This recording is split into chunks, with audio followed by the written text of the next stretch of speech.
recording of the short story titled Metamorphosis by Franz Kafka. Chapter 1. As Gregor Samsa awoke one morning from uneasy dreams, he found himself transformed in his bed into a gigantic insect. He was lying on his hard, as it were armor-plated, back, and when he lifted his head a little, he could see his dome-like brown belly divided into stiff, arched segments, on top of which the bed-quilt could hardly keep in position, and was about to slide off completely. His numerous legs, which were pitifully thin compared to the rest of his bulk, waved helplessly before his eyes. "What has happened to me?" he thought. It was no dream. His room, a regular human bedroom, only rather too small, lay quiet between the four familiar walls. Above the table on which a collection of cloth samples was unpacked and spread out, Samsa was a commercial traveler, hung the picture which he had recently cut out of an illustrated magazine and put into a pretty gilt frame. It showed a lady with a fur cap on and a fur stole, sitting upright and holding out to the spectator a huge fur muff into which the whole of her forearm had vanished. Gregor's eyes turned next to the window, and the overcast sky, one could hear raindrops beating on the window gutter, made him quite melancholy. What about sleeping a little longer and forgetting all this nonsense, he thought. But it could not be done, for he was accustomed to sleep on his right side, and in his present condition he could not turn himself over. However violently he forced himself toward his right side, he always rolled on to his back again. He tried it at least 100 times, shutting his eyes to keep from seeing his struggling legs, and only desisted when he began to feel in his side a faint, dull ache he had never experienced before. "Oh God," he thought, "what an exhausting job I've picked on. Traveling about day in, day out, it's much more irritating work than doing the actual business in the office, and on top of that there's the trouble of constant traveling, of worrying about train connections, the bed and irregular meals, casual acquaintances that are always new and never become intimate friends. The devil take it all!" He felt a slight itching up on his belly, slowly pushed himself on his back nearer to the top of the bed so that he could lift his head more easily, identified the itching place which was surrounded by many small white spots, the nature of which he could not understand, and made to touch it with a leg, but drew the leg back immediately, for the contact made a cold shiver run through him.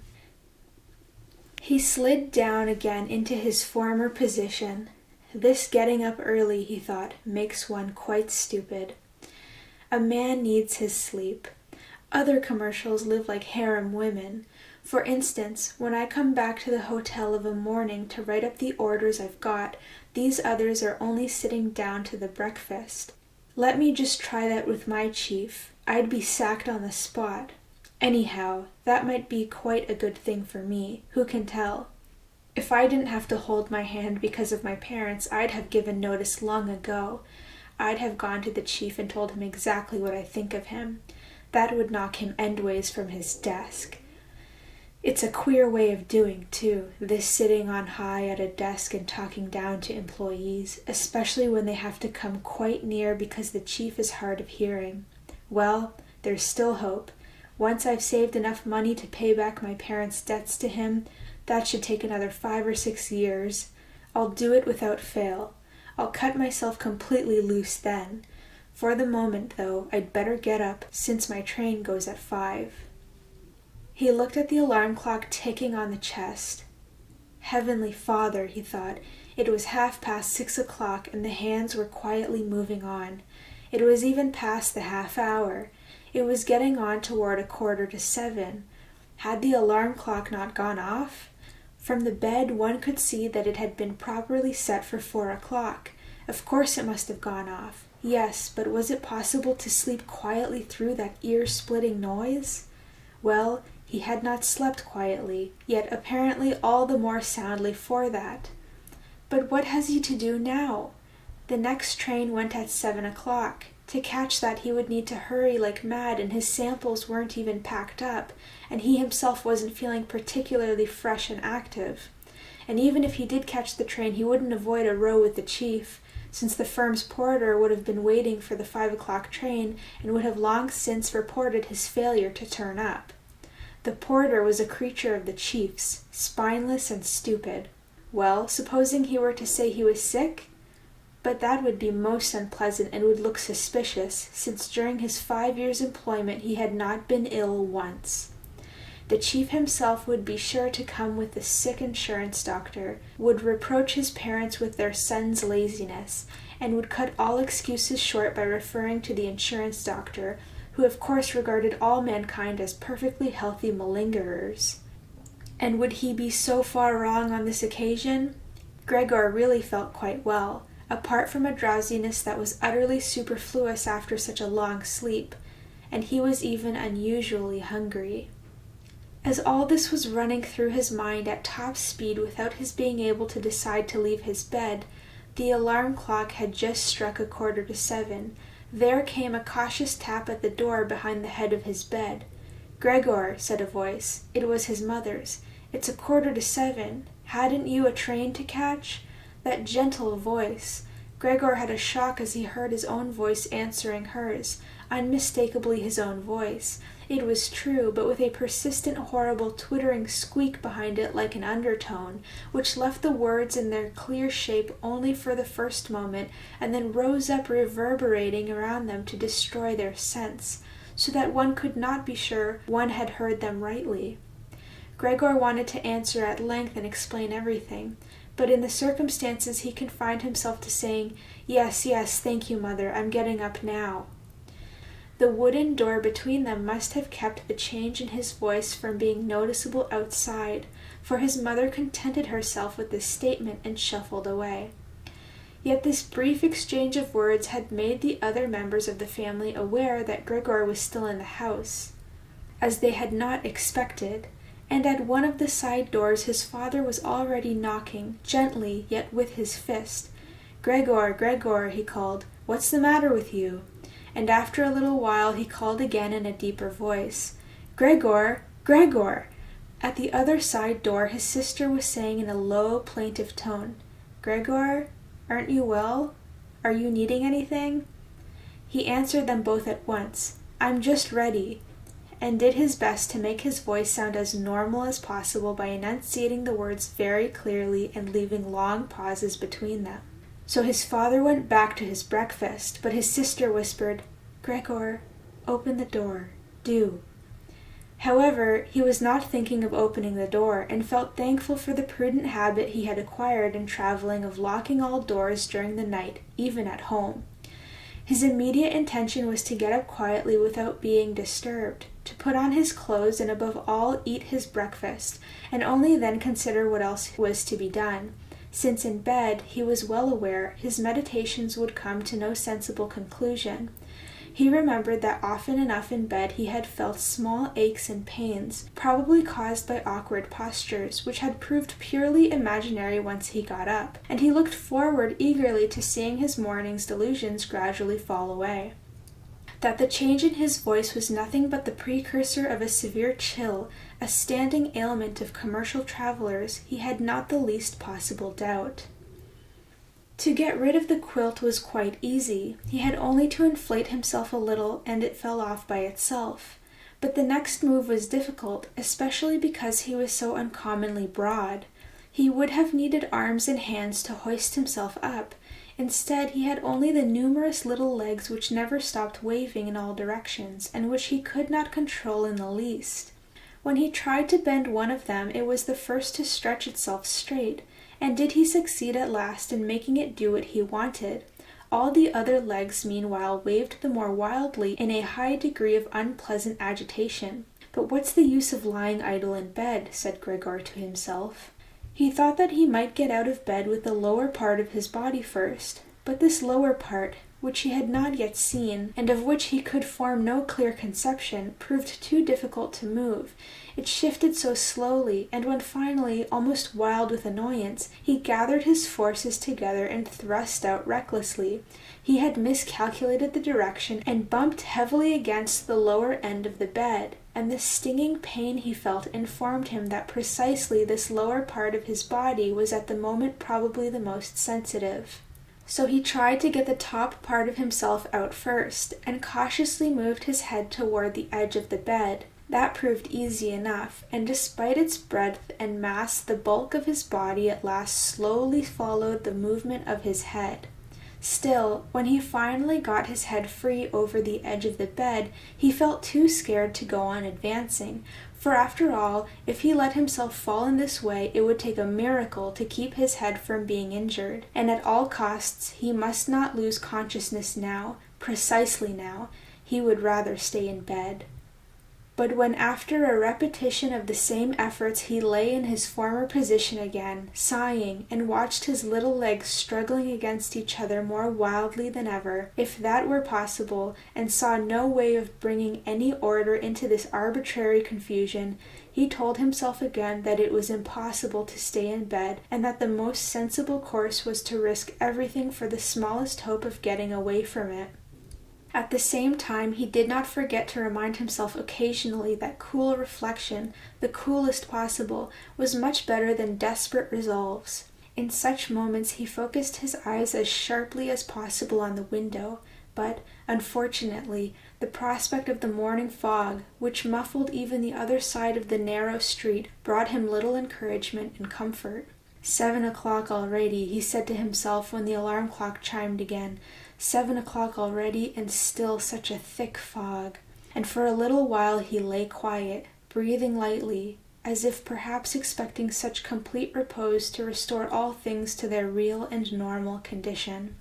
But then he said to himself, before it strikes 7:15, I must be quite out of this bed, without fail. Anyhow, by that time someone will have come from the office to ask for me, since it opens before 7. And he set himself to rocking his whole body at once in a regular rhythm, with the idea of swinging it out of the bed.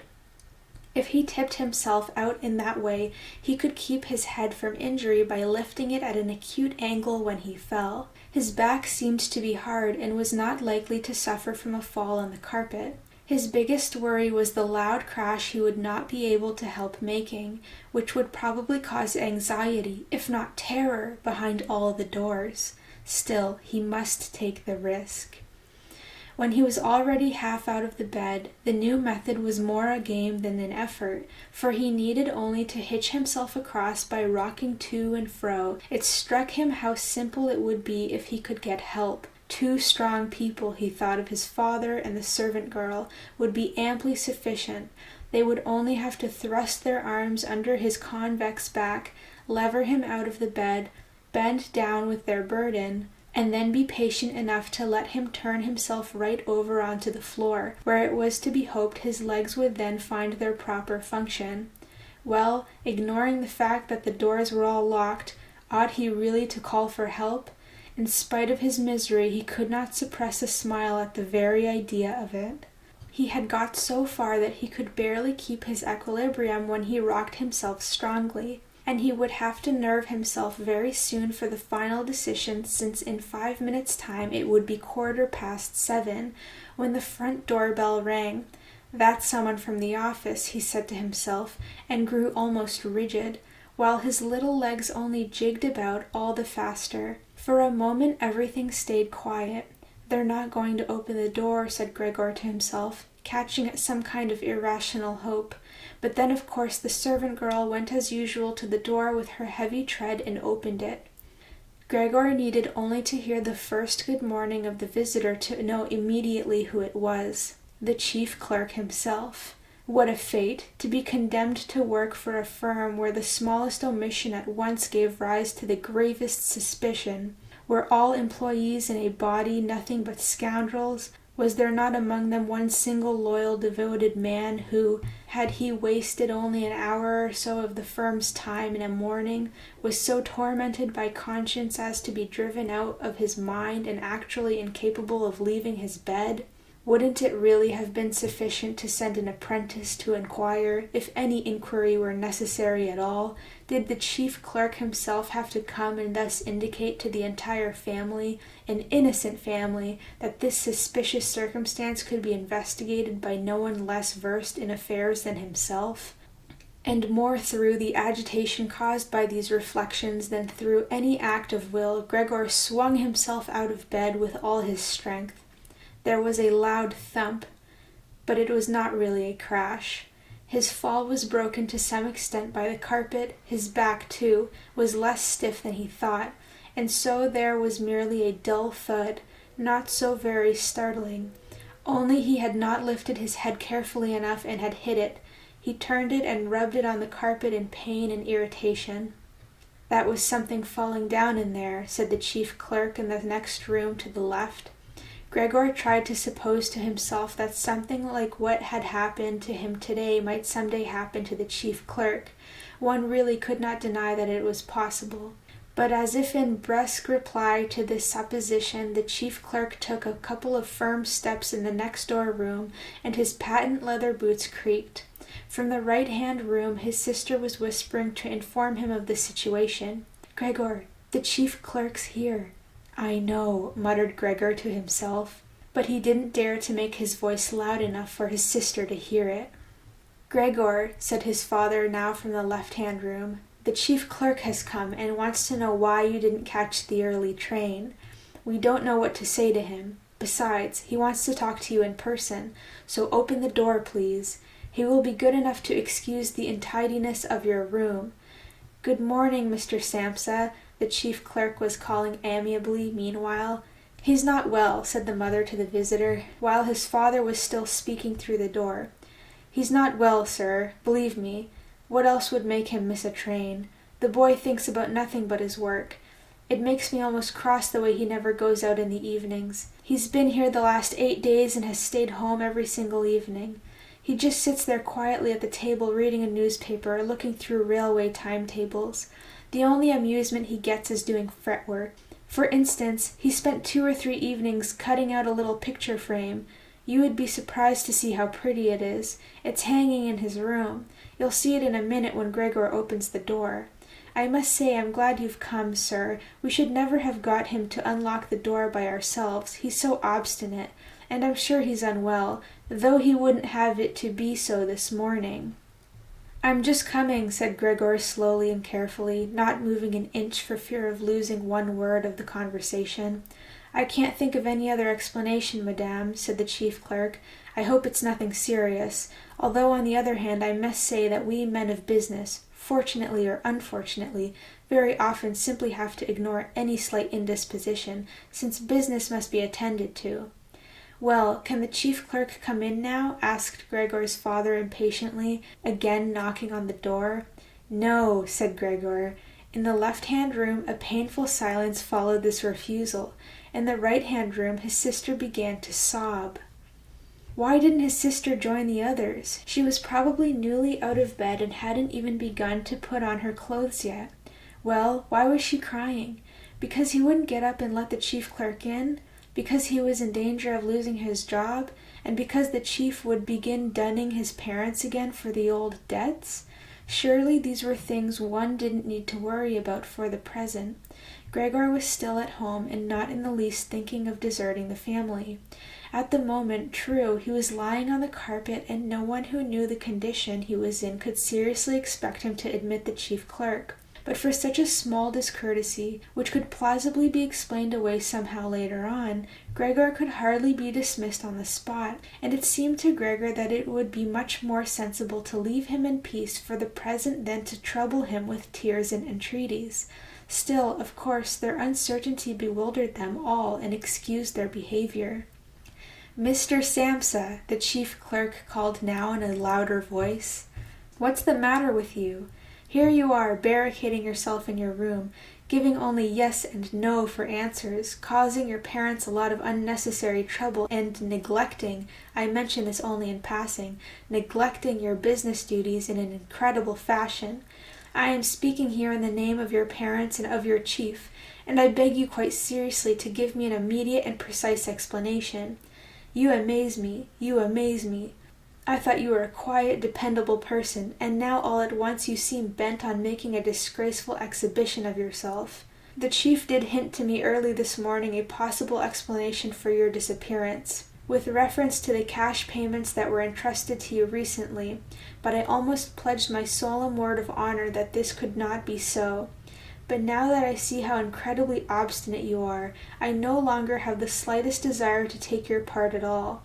And your position in the firm is not so unassailable. I came with the intention of telling you all this in private, but since you are wasting my time so needlessly, I don't see why your parents shouldn't hear it too. For some time past your work has been most unsatisfactory. This is not the season of the year for a business boom, of course, we admit that, but a season of the year for doing no business at all, that does not exist, Mr. Samsa, must not exist. But sir, cried Gregor, beside himself and in his agitation forgetting everything else, I'm just going to open the door this very minute. A slight illness, an attack of giddiness has kept me from getting up. I'm still lying in bed, but I feel all right again. I'm getting out of bed now. Just give me a moment or two longer. I'm not quite so well as I thought, but I'm all right, really. How a thing like that can suddenly strike one down. Only last night I was quite well. My parents can tell you, or rather, I did have a slight presentiment. I must have showed some sign of it. Why didn't I report it at the office? But one always thinks that an indisposition can be got over without staying in the house. Oh, sir, do spare my parents. All that you're reproaching me with now has no foundation. No one has ever said a word to me about it. Perhaps you haven't looked at the last orders I sent in.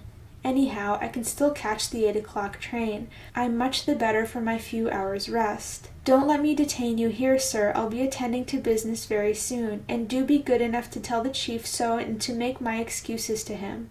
And while all this was tumbling out pell-mell and Gregor hardly knew what he was saying, he had reached the chest quite easily, perhaps because of the practice he had had in bed, and was now trying to lever himself upright by means of it. He meant actually to open the door, actually to show himself and speak to the chief clerk.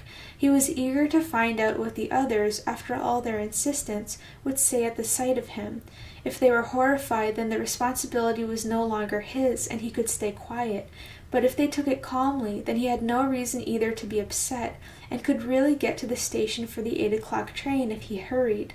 At first he slipped down a few times from the polished surface of the chest, but at length with a last heave he stood upright. He paid no more attention to the pains in the lower part of his body, however they smarted. Then he let himself fall against the back of a nearby chair, and clung with his little legs to the edges of it.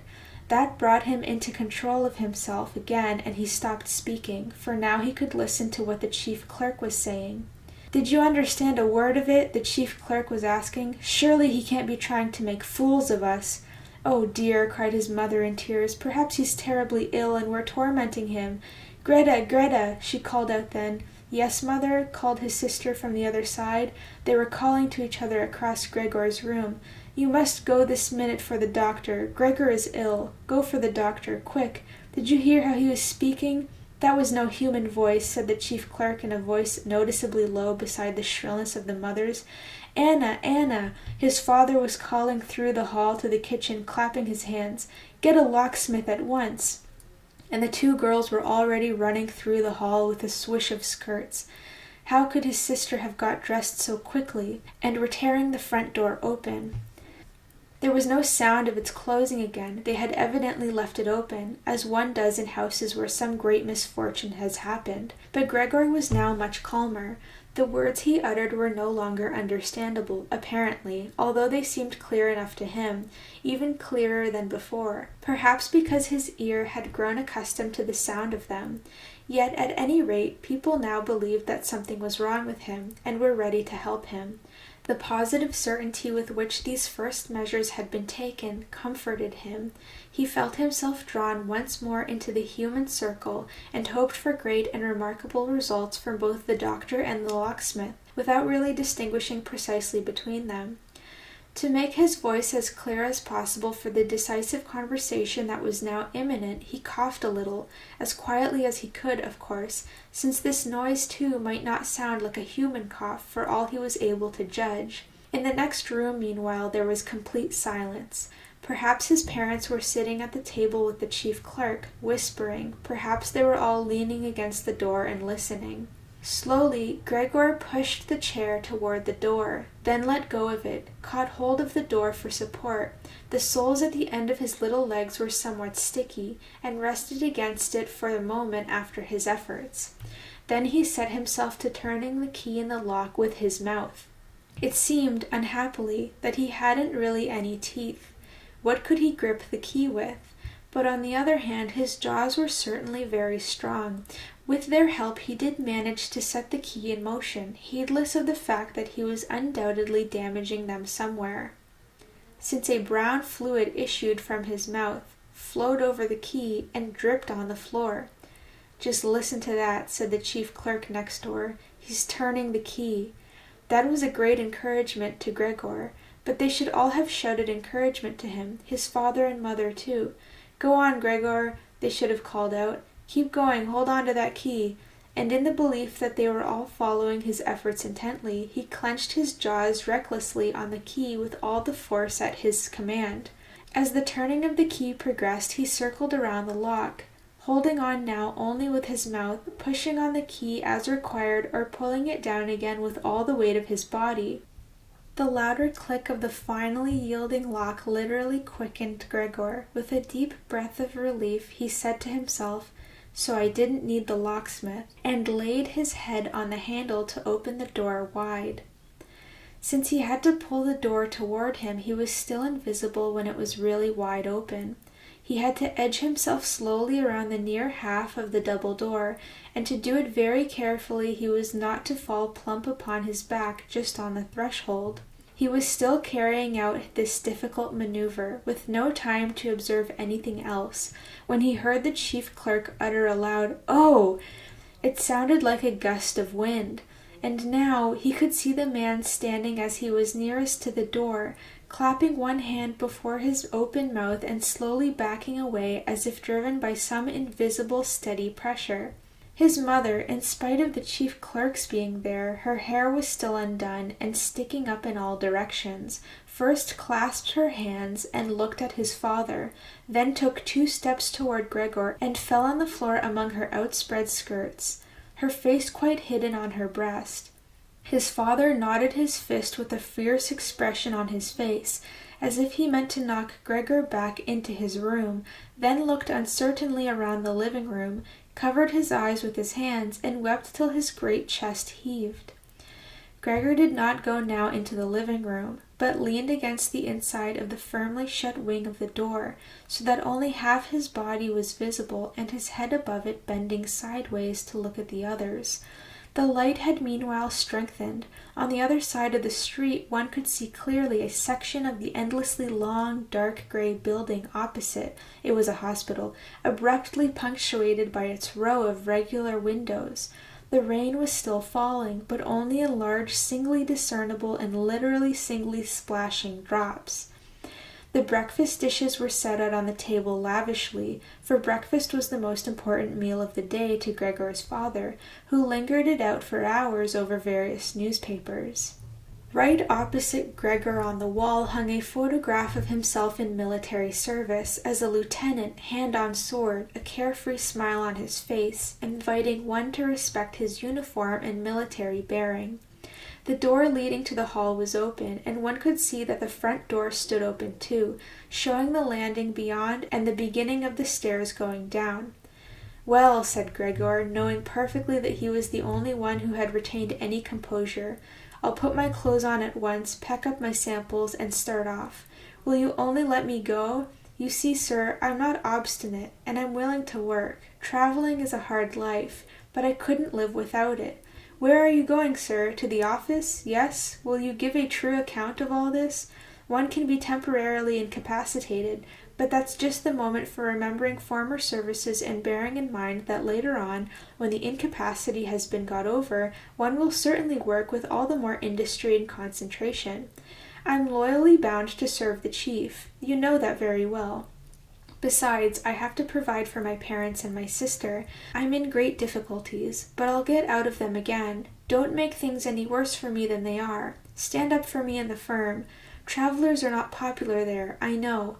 People think they earn sacks of money and just have a good time. A prejudice there's no particular reason for revising. But you, sir, have a more comprehensive view of affairs than the rest of the staff. Yes, let me tell you in confidence, a more comprehensive view than the chief himself, who, being the owner, lets his judgment easily be swayed against one of his employees. And you know very well that the traveler, who is never seen in the office almost the whole year around, can so easily fall a victim to gossip and ill luck and unfounded complaints, which he mostly knows nothing about, except when he comes back exhausted from his rounds, and only then suffers in person from their evil consequences, which he can no longer trace back to the original causes. Sir, don't go away without a word to me to show that you think me in the right at least to some extent." But at Gregor's very first words, the chief clerk had already backed away and only stared at him with parted lips over one twitching shoulder. And while Gregor was speaking, he did not stand still one moment, but stole away toward the door, without taking his eyes off Gregor, yet only an inch at a time, as if obeying some secret injunction to leave the room. He was already at the hall, and the suddenness with which he took his last step out of the living room would have made one believe he had burned the sole of his foot. Once in the hall, he stretched his right arm before him toward the staircase, as if some supernatural power were waiting there to deliver him. Gregor perceived that the chief clerk must on no account be allowed to go away in this frame of mind if his position in the firm were not to be endangered to the utmost. His parents did not understand this so well. They had convinced themselves in the course of years that Gregor was settled for life in this firm, and besides they were so preoccupied with their immediate troubles that all foresight had forsaken them. Yet Gregor had this foresight. The chief clerk must be detained, soothed, persuaded, and finally won over. The whole future of Gregor and his family depended on it. If only his sister had been there. She was intelligent. She had begun to cry while Gregor was still lying quietly on his back. And no doubt the chief clerk, so partial to ladies, would have been guided by her. She would have shut the door of the flat, and in the hall talked him out of his horror. But she was not there, and Gregor would have to handle the situation himself, and without remembering that he was still unaware what powers of movement he possessed, without even remembering that his words in all possibility, indeed in all likelihood, would again be unintelligible, he let go the wing of the door, pushed himself through the opening, started to walk toward the chief clerk, who was already ridiculously clinging with both hands to the railing on the landing, but immediately, as he was feeling for a support, he fell down with a little cry upon all his numerous legs. Hardly was he down when he experienced for the first time this morning a sense of physical comfort. His legs had firm ground under them. They were completely obedient, as he noted with joy. They even strove to carry him forward in whatever direction he chose, and he was inclined to believe that a final relief from all his sufferings was at hand. But in the same moment as he found himself on the floor, rocking with suppressed eagerness to move, not far from his mother, indeed just in front of her, she, who had seemed so completely crushed, sprang all at once to her feet, her arms and fingers outspread, cried, "Help! For God's sake, help!" bent her head down as if to see Gregor better, yet on the contrary kept backing senselessly away, had quite forgotten that the laden table stood behind her, sat upon it hastily, as if in absence of mind, when she bumped into it, and seemed altogether unaware that the big coffee-pot beside her was upset and pouring coffee in a flood over the carpet. "Mother, mother," said Gregor in a low voice, and looked up at her. The chief clerk, for the moment, had quite slipped from his mind. Instead, he could not resist snapping his jaws together at the sight of the streaming coffee. That made his mother scream again. She fled from the table and fell into the arms of his father, who hastened to catch her. But Gregor had now no time to spare for his parents. The chief clerk was already on the stairs. With his chin on the banisters, he was taking one last backward look. Gregor made a spring. To be as sure as possible of overtaking him, the chief clerk must have divined his intention, for he leaped down several steps and vanished. He was still yelling, "Ugh!" and it echoed through the whole staircase. Unfortunately, the flight of the chief clerk seemed completely to upset Gregor's father, who had remained relatively calm until now. For instead of running after the man himself, or at least not hindering Gregor in his pursuit, he seized in his right hand the walking stick that the chief clerk had left behind on a chair, together with a hat and greatcoat, snatched in his left hand a large newspaper from the table, and began stamping his feet and flourishing the stick and the newspaper to drive Gregor back into his room. No entreaty of Gregor's availed. Indeed, no entreaty was even understood. However humbly he bent his head, his father only stamped on the floor more loudly. Behind his father, his mother had torn open a window, despite the cold weather, and was leaning far out of it with her face in her hands. A strong draught set in from the street to the suitcase. The window curtains blew in, the newspapers on the table fluttered, stray pages whisked over the floor. Pitilessly, Gregor's father drove him back, hissing and crying, "Shoo!" like a savage. But Gregor was quite unpracticed in walking backwards. It really was a slow business. If he only had a chance to turn around, he could get back to his room at once. But he was afraid of exasperating his father by the slowness of such a rotation, and at any moment the stick in his father's hand might hit him a fatal blow on the back or on the head. In the end, however, nothing else was left for him to do, since to his horror he observed that in moving backwards he could not even control the direction he took, and so, keeping an anxious eye on his father all the time over his shoulder, he began to turn around as quickly as he could, which was in reality very slowly. Perhaps his father noted his good intentions, for he did not interfere except every now and then to help him in the maneuver from a distance with the point of the stick. If only he would have stopped making that unbearable hissing noise! It made Gregor quite lose his head. He had turned almost completely around when the hissing noise so distracted him that he even turned a little the wrong way again.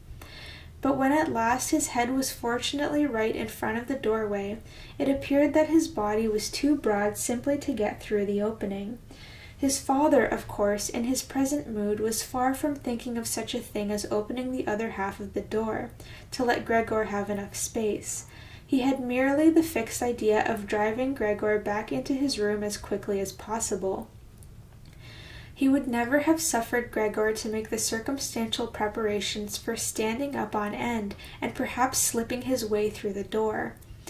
Maybe he was now making more noise than ever to urge Gregor forward.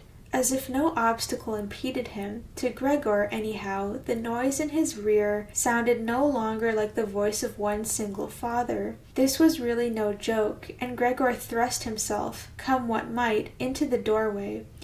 One side of his body rose up. He was tilted at an angle in the doorway. His flank was quite bruised. Horrid blotches stained the white door. Soon he was stuck fast, and, left to himself, could not have moved at all. His legs on one side fluttered trembling in the air. Those on the other were crushed painfully to the floor, when from behind his father gave him a strong push which was literally a deliverance, and he flew far into the room, bleeding freely. The door was slammed behind him with the stick, and then at last there was silence. Chapter 2. Not until it was twilight did Gregor awake out of a deep sleep, more like a swoon than a sleep. He would certainly have waked up of his own accord not much later, for he felt himself sufficiently rested and well slept. But it seemed to him as if a fleeting step and a cautious shutting of the door leading into the hall had aroused him. The electric lights in the street cast a pale sheen here and there on the ceiling and the upper surfaces of the furniture, but down below where he lay it was dark. Slowly, awkwardly trying out his feelers, which he now first learned to appreciate, he pushed his way to the door to see what had been happening there. His left side felt like one single long, unpleasantly tense scar, and he had actually to limp on his 2 rows of legs. One little leg, moreover, had been severely damaged in the course of that morning's events. It was almost a miracle that only one had been damaged, and trailed uselessly behind him. He had reached the door before he discovered what had really drawn him to it, the smell of food, for there stood a basin filled with fresh milk in which floated little sops of white bread. He could almost have laughed with joy, since he was now still hungrier than in the morning, and he dipped his head almost over the eyes straight into the milk. But soon in disappointment he withdrew it again. Not only did he find it difficult to feed because of his tender left side, and he could only feed with the palpitating collaboration of his whole body, he did not like the milk either. Although milk had been his favorite drink, and that was certainly why his sister had set it there for him, indeed it was almost with repulsion that he turned away from the basin and crawled back to the middle of the room. He could see through the crack of the door that the gas was turned on in the living room, but while usually at this time his father made a habit of reading the afternoon newspaper in a loud voice to his mother and occasionally to his sister as well, not a sound was now to be heard.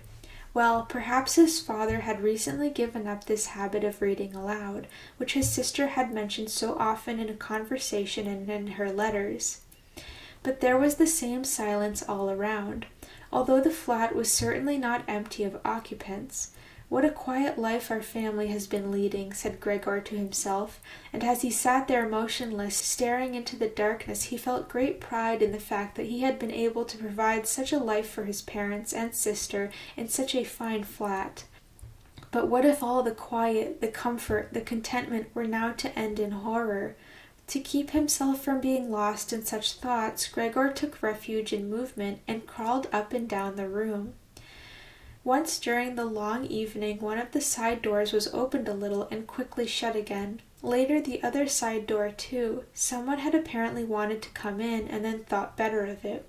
Gregor now stationed himself immediately before the living-room door, determined to persuade any hesitating visitor to come in or at least to discover who it might be, but the door was not opened again and he waited in vain.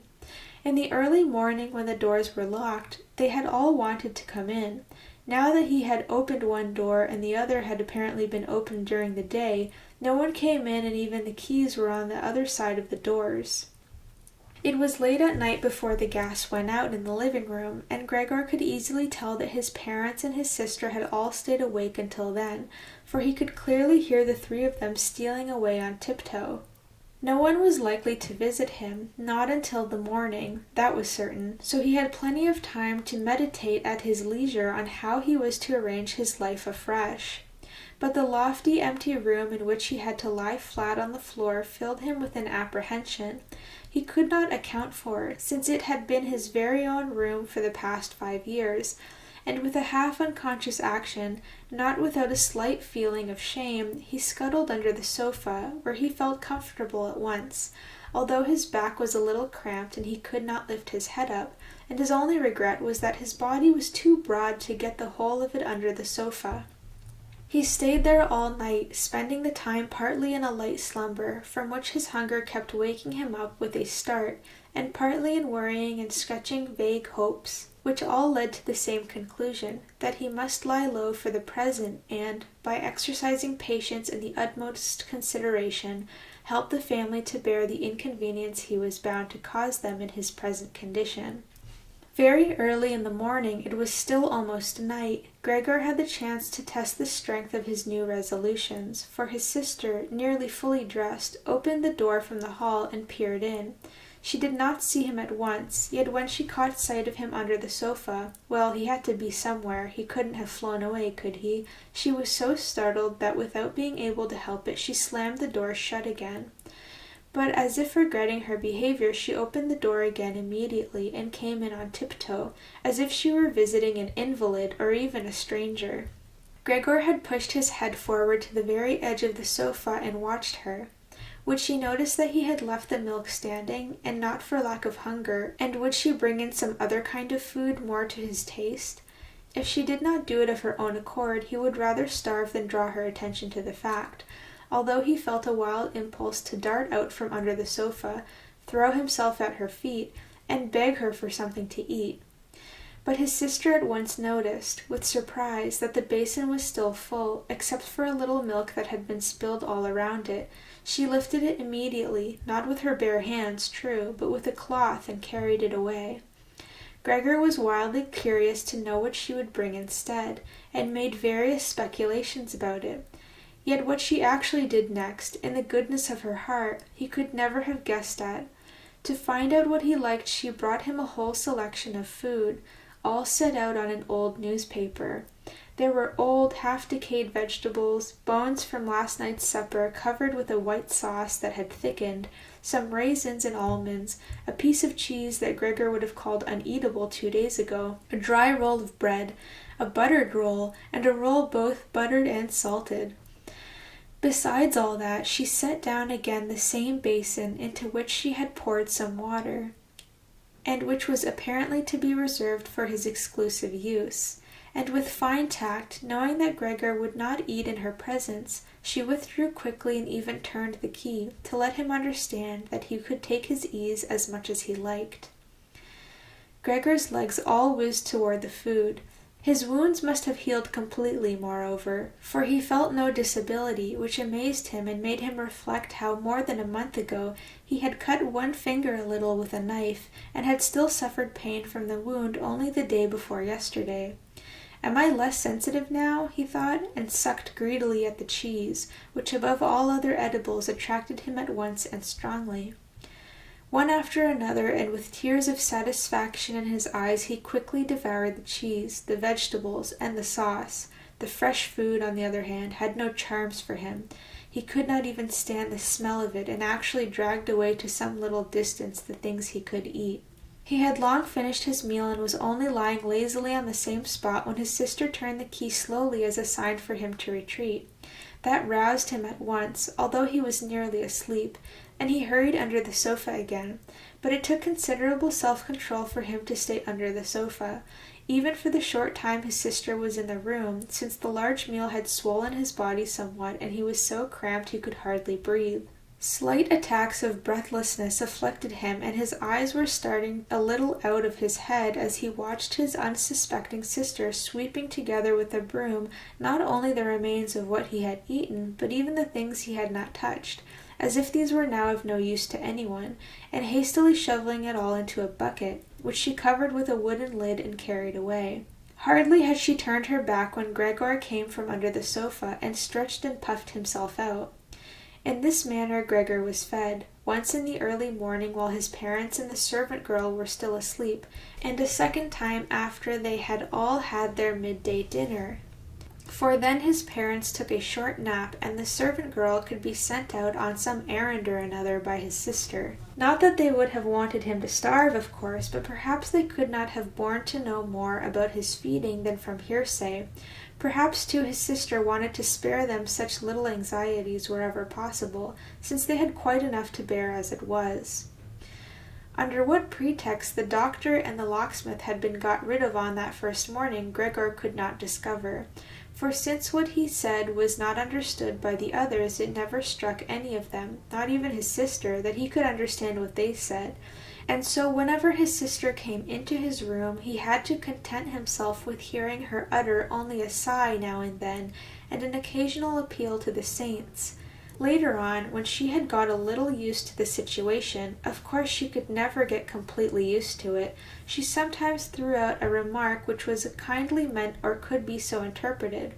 "Well, he liked his dinner today," she would say when Gregor had made a good clearance of his food. And when he had not eaten, which gradually happened more and more often, she would say almost sadly, "Everything's been left standing again." But although Gregor could get no news directly, he overheard a lot of the neighboring rooms, and as soon as voices were audible, he would run to the door of the room concerned and press his whole body against it. In the first few days especially, there was no conversation that did not refer to him somehow, even if only indirectly. For 2 whole days there were family consultations at every mealtime about what should be done, but also between meals the same subject was discussed, for there were always at least 2 members of the family at home, since no one wanted to be alone in the flat, and to leave it quite empty was unthinkable. And on the very first of these days, the household cook, it was not quite clear what and how much she knew of the situation, went down on her knees to his mother and begged leave to go, and when she departed, a quarter of an hour later, gave thanks for her dismissal with tears in her eyes, as if for the greatest benefit that could have been conferred on her, and without any prompting swore a solemn oath that she would never say a single word to anyone about what had happened. Now Gregor's sister had to cook too, helping her mother. True, the cooking did not amount to much, for they ate scarcely anything. Gregor was always hearing one of the family vainly urging another to eat, and getting no answer but, "Thanks, I've had all I want," or something similar. Perhaps they drank nothing either. Time and again his sister kept asking his father if he wouldn't like some beer, and offered kindly to go and fetch it herself, and when he made no answer, suggested that she could ask the concierge to fetch it, so that he need feel no sense of obligation. But then a round "no" came from his father, and no more was said about it. In the course of that very first day, Gregor's father explained the family's financial position and prospects to both his mother and his sister.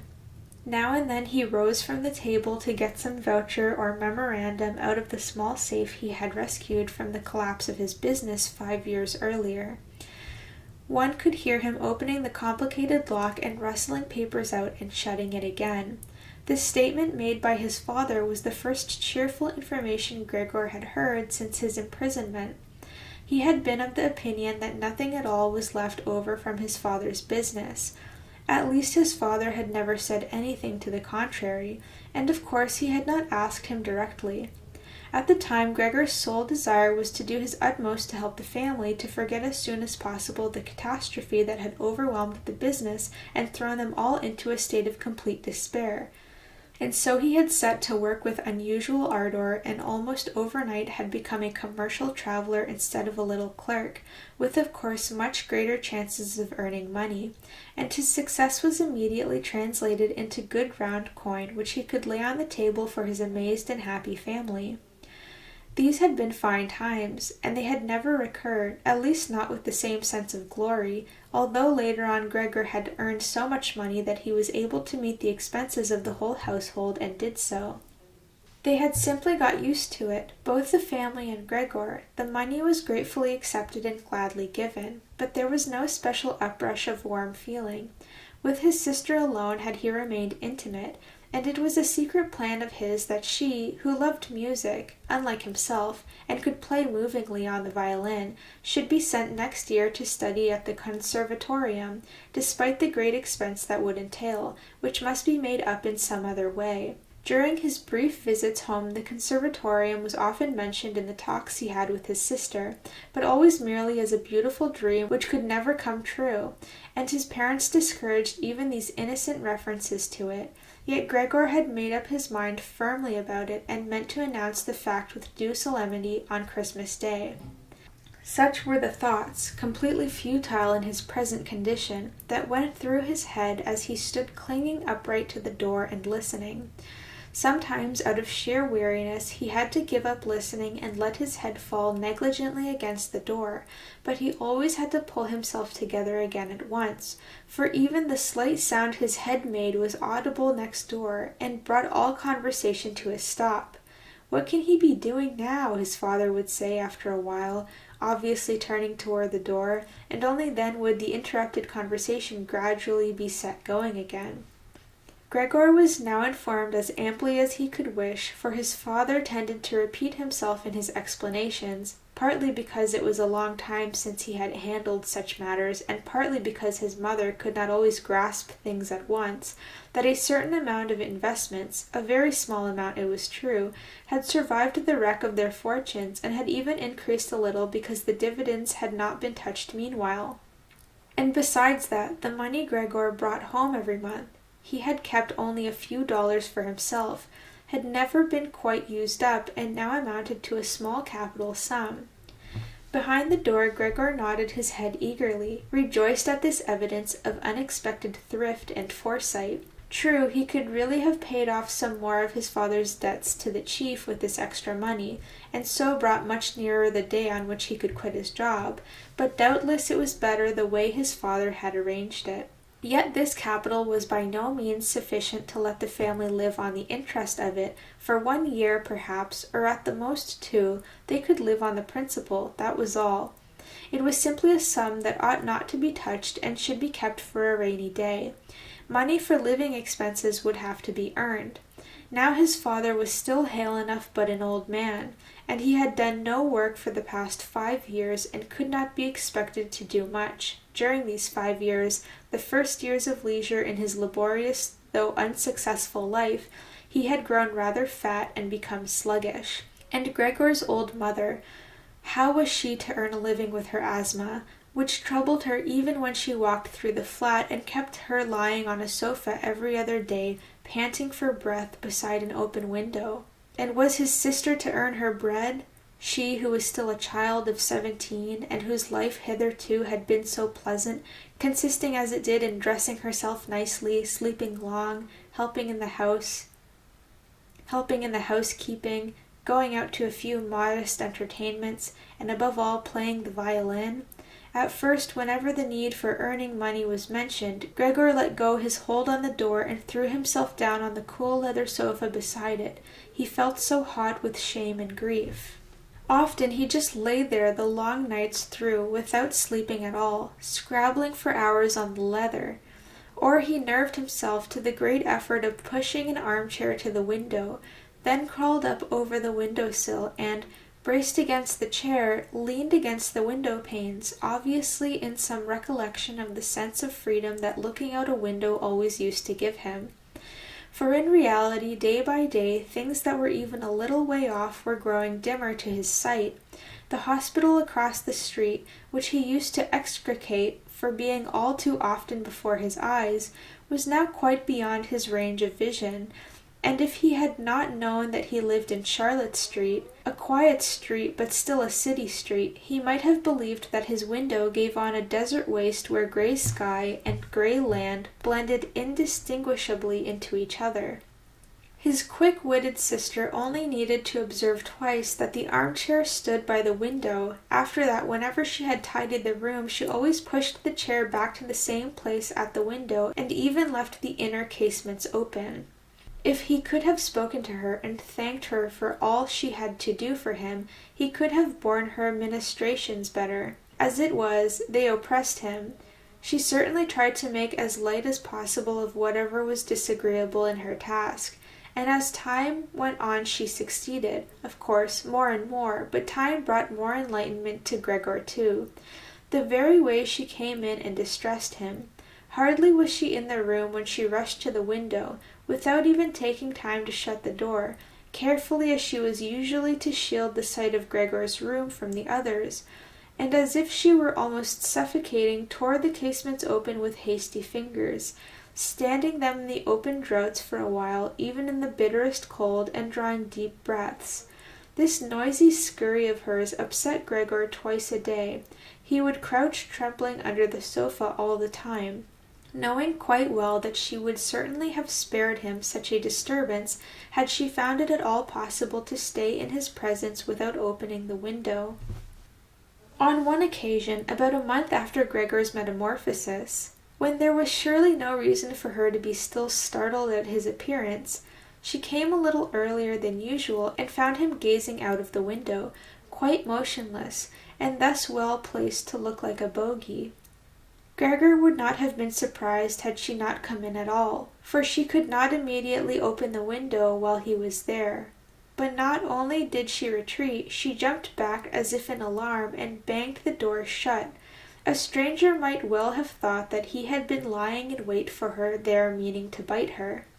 Of course he hid himself under the sofa at once, but he had to wait until midday before she came again, and she seemed more ill at ease than usual.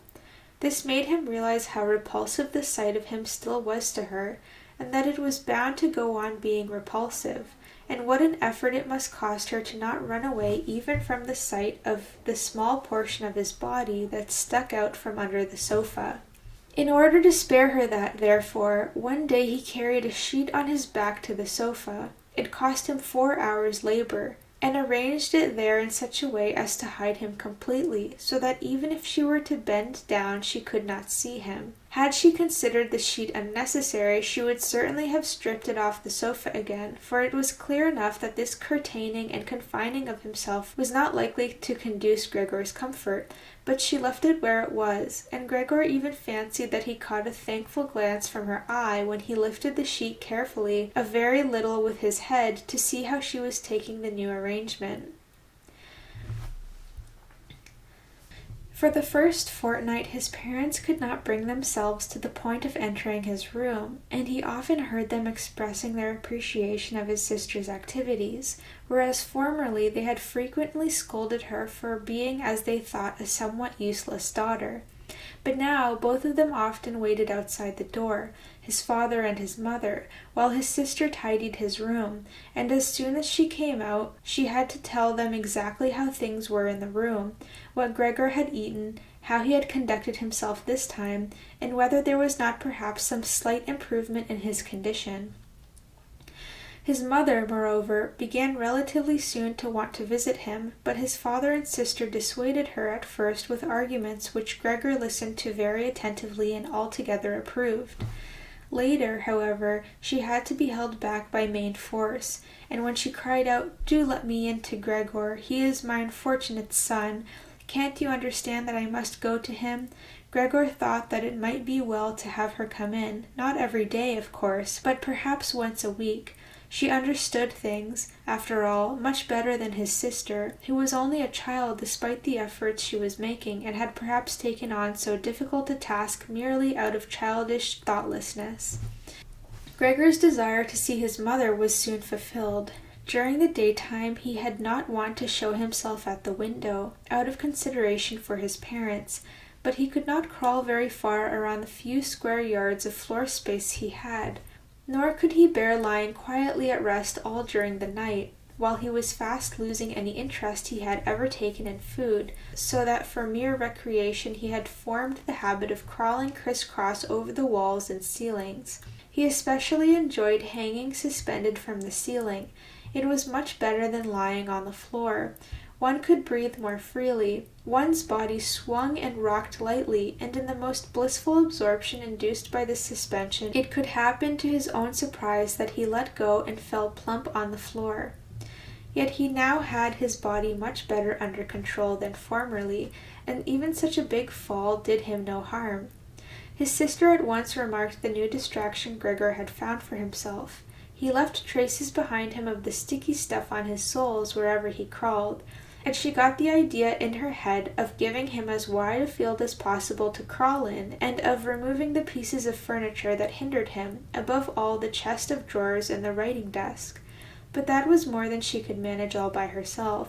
She did not dare ask her father to help her, and as for the servant girl, a young creature of 16 who had had the courage to stay on after the cook's departure, she could not be asked to help, for she had begged as a special favor that she might keep the kitchen door locked and open it only on a definite summons. So there was nothing left but to apply to her mother at an hour when her father was out, and the old lady did come, with exclamations of joyful eagerness, which, however, died away at the door of Gregor's room. Gregor's sister, of course, went in first, to see that everything was in order before letting his mother enter. In great haste, Gregor pulled the sheet lower and rucked it more in folds, so that it really looked as if it had been thrown accidentally over the sofa. And this time he did not peer out from under it. He renounced the pleasure of seeing his mother on this occasion and was only glad that she had come at all. "Come in, he's out of sight," said his sister, obviously leading her mother in by the hand. Gregor could now hear the two women struggling to shift the heavy old chest from its place, and his sister claiming the greater part of the labor for herself, without listening to the admonitions of her mother, who feared she might overstrain herself. It took a long time. After at least a quarter of an hour's tugging, his mother objected that the chest had better be left where it was, for in the first place it was too heavy and could never be got out before his father came home, and standing in the middle of the room like that it would only hamper Gregor's movements, while in the second place it was not at all certain that removing the furniture would be doing a service to Gregor. She was inclined to think to the contrary. The sight of the naked walls made her own heart heavy. And why shouldn't Gregor have the same feeling, considering that he had been used to his furniture for so long and might feel forlorn without it? And doesn't it look, she concluded with a low voice, in fact she had been almost whispering all the time as if to avoid letting Gregor, whose exact whereabouts she did not know, hear even the tones of her voice, for she was convinced that he could not understand her words. Doesn't it look as if we were showing him, by taking away his furniture, that we have given up hope of his ever getting better and are just leaving him coldly to himself? I think it would be best to keep his room exactly as it has always been, so that when he comes back to us he will find everything unchanged and be able all the more easily to forget what has happened in between. On hearing these words from his mother, Gregor realized that the lack of all direct human speech for the past 2 months together with the monotony of family life must have confused his mind. Otherwise, he could not account for the fact that he had quite earnestly looked forward to having his room emptied of furnishing. Did he really want his warm room, so comfortably fitted with old family furniture, to be turned into a naked den in which he would certainly be able to crawl unhampered in all directions, but at the price of shedding simultaneously all recollection of his human background? He had indeed been so near the brink of forgetfulness that only the voice of his mother, which he had not heard for so long, had drawn him back from it. Nothing should be taken out of his room. Everything must stay as it was. He could not dispense with the good influence of the furniture on his state of mind, and even if the furniture did hamper him in his senseless crawling around and around, that was no drawback but a great advantage.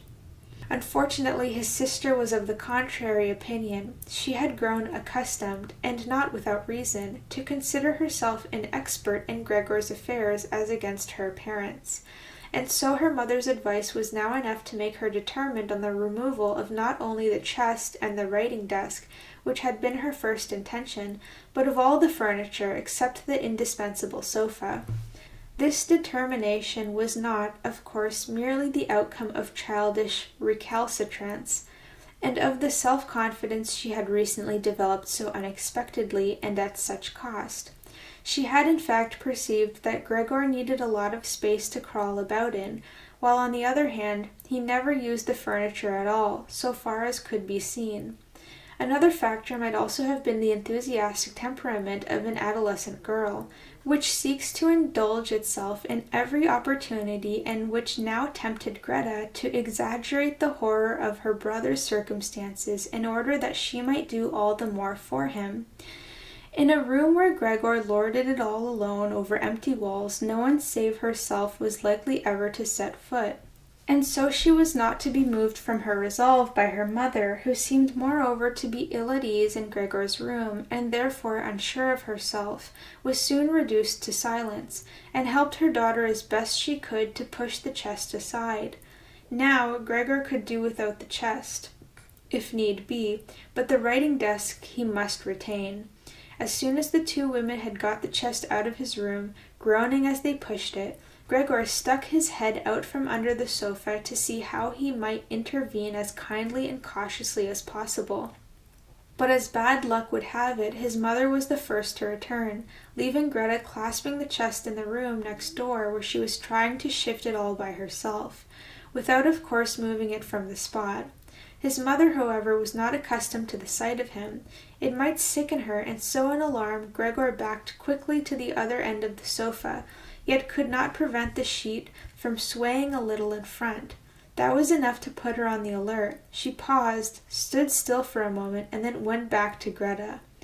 Although Gregor kept reassuring himself that nothing out of the way was happening, but only a few bits of furniture were being changed around, He soon had to admit that all this trotting to and fro of the two women, their little ejaculations, and the scraping of furniture along the floor affected him like a vast disturbance coming from all sides at once, and however much he tucked in his head and legs and cowered to the very floor, he was bound to confess that he would not be able to stand it for long. There they were clearing his room out, taking away everything he loved. The chest in which he kept his fret saw and other tools was already dragged off. They were now loosening the writing desk, which had almost sunk into the floor. The desk at which he had done all his homework when he was at the commercial academy, at the grammar school before that, and, yes, even at the primary school. He had no more time to waste in weighing the good intentions of the two women, whose existence he had by now almost forgotten, for they were so exhausted that they were laboring in silence, and nothing could be heard but the heavy scuffling of their feet. And so he rushed out. The women were just leaning against the writing desk in the next room to give themselves a breather, and 4 times changed his direction, since he really did not know what to rescue first. Then on the wall opposite, which was already otherwise cleared, he was struck by the picture of the lady muffled in so much fur, and quickly crawled up to it and pressed himself to the glass, which was a good surface to hold on to, and comforted his hot belly. This picture, at least, which was entirely hidden beneath him, was going to be removed by nobody. He turned his head toward the door of the living room so as to observe the women when they came back. They had not allowed themselves much of a rest and were already coming. Greta had twined her arm around her mother and was almost supporting her. "Well, what shall we take now?" said Greta, looking around.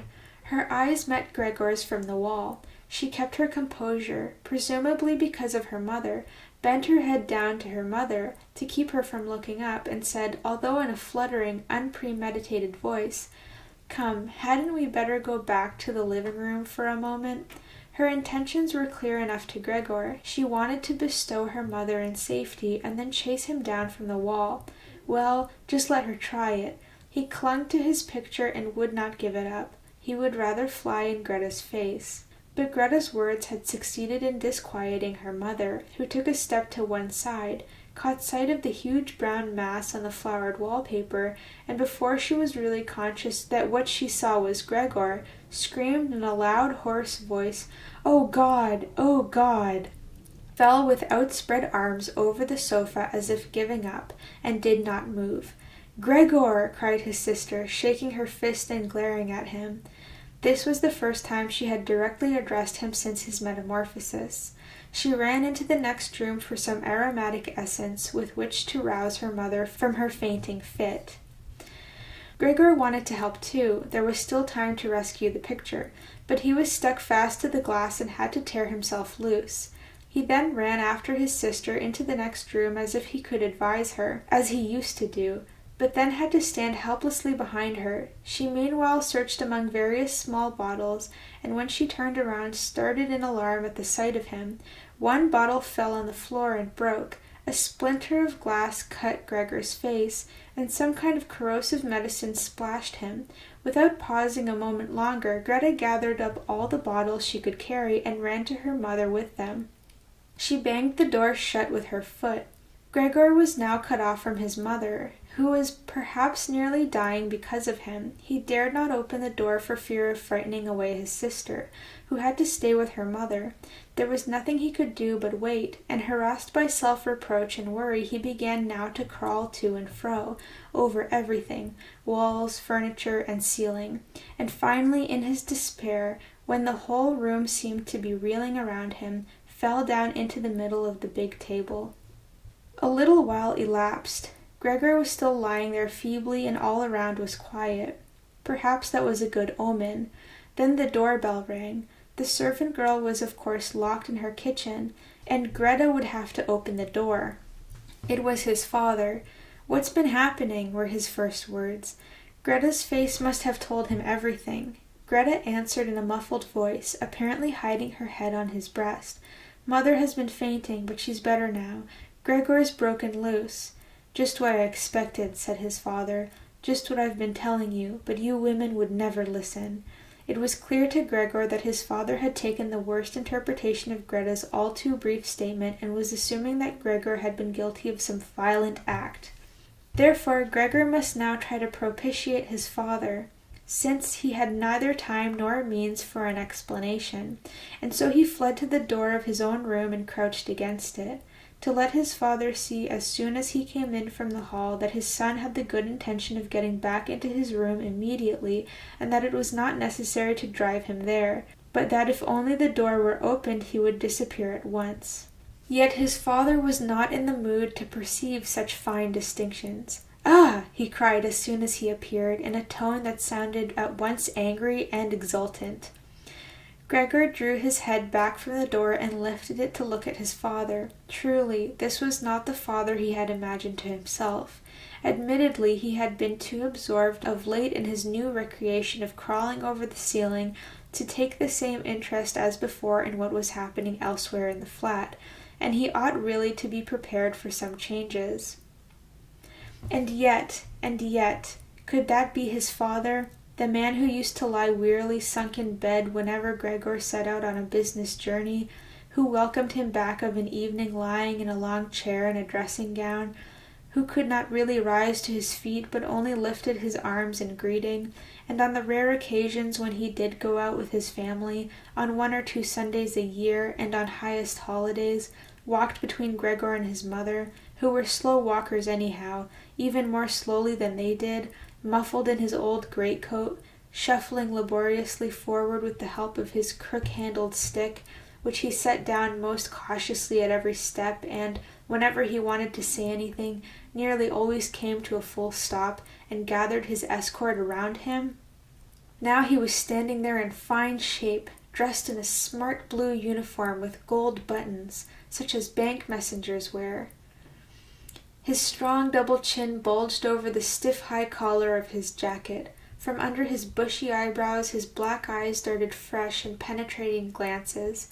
His one-time tangled white hair had been combed flat on either side of a shining and carefully exact parting. He pitched his cap, which bore a gold monogram, probably the badge of some bank, in a wide sweep across the whole room onto a sofa, and with the tail ends of his jacket thrown back, his hands on his trouser pockets, advanced with a grim visage toward Gregor. Likely enough he had not himself know what he meant to do. At any rate, he lifted his feet uncommonly high, and Gregor was dumbfounded at the enormous size of his shoe soles. But Gregor could not risk standing up to him, aware as he had been from the very first day of his new life that his father believed only the severest measures suitable for dealing with him. And so he ran before his father, stopping when he stopped and scuttling forward again when his father made any kind of move. In this way they circled the room several times without anything decisive happening. Indeed, the whole operation did not even look like a pursuit because it was carried out so slowly. And so Gregor did not leave the floor, for he feared that his father might take as a piece of peculiar wickedness any excursion of his over the walls or the ceiling. All the same, he could not stay this course much longer, for while his father took one step he had to carry out a whole series of movements. He was already beginning to feel breathless, just as in his former life his lungs had not been very dependable. As he was staggering along, trying to concentrate his energy on running, hardly keeping his eyes open, in his dazed state never even thinking of any other escape than simply going forward, and having almost forgotten that the walls were free to him, which in this room were well provided with finely carved pieces of furniture full on knobs and crevices.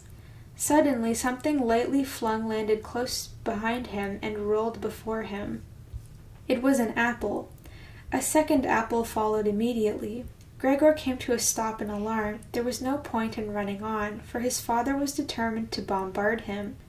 He had filled his pockets with fruit from the dish on the sideboard, and was now shying apple after apple, without taking particularly good aim for the moment. The small red apples rolled about the floor as if magnetized, and cannoned into each other. An apple thrown without much force grazed Gregor's back and glanced off harmlessly, but another following immediately landed right on his back and sank in. Gregor wanted to drag himself forward, as if this startling, incredible pain could be left behind him, but he felt as if nailed to the spot and flattened himself out in a complete derangement of all his senses.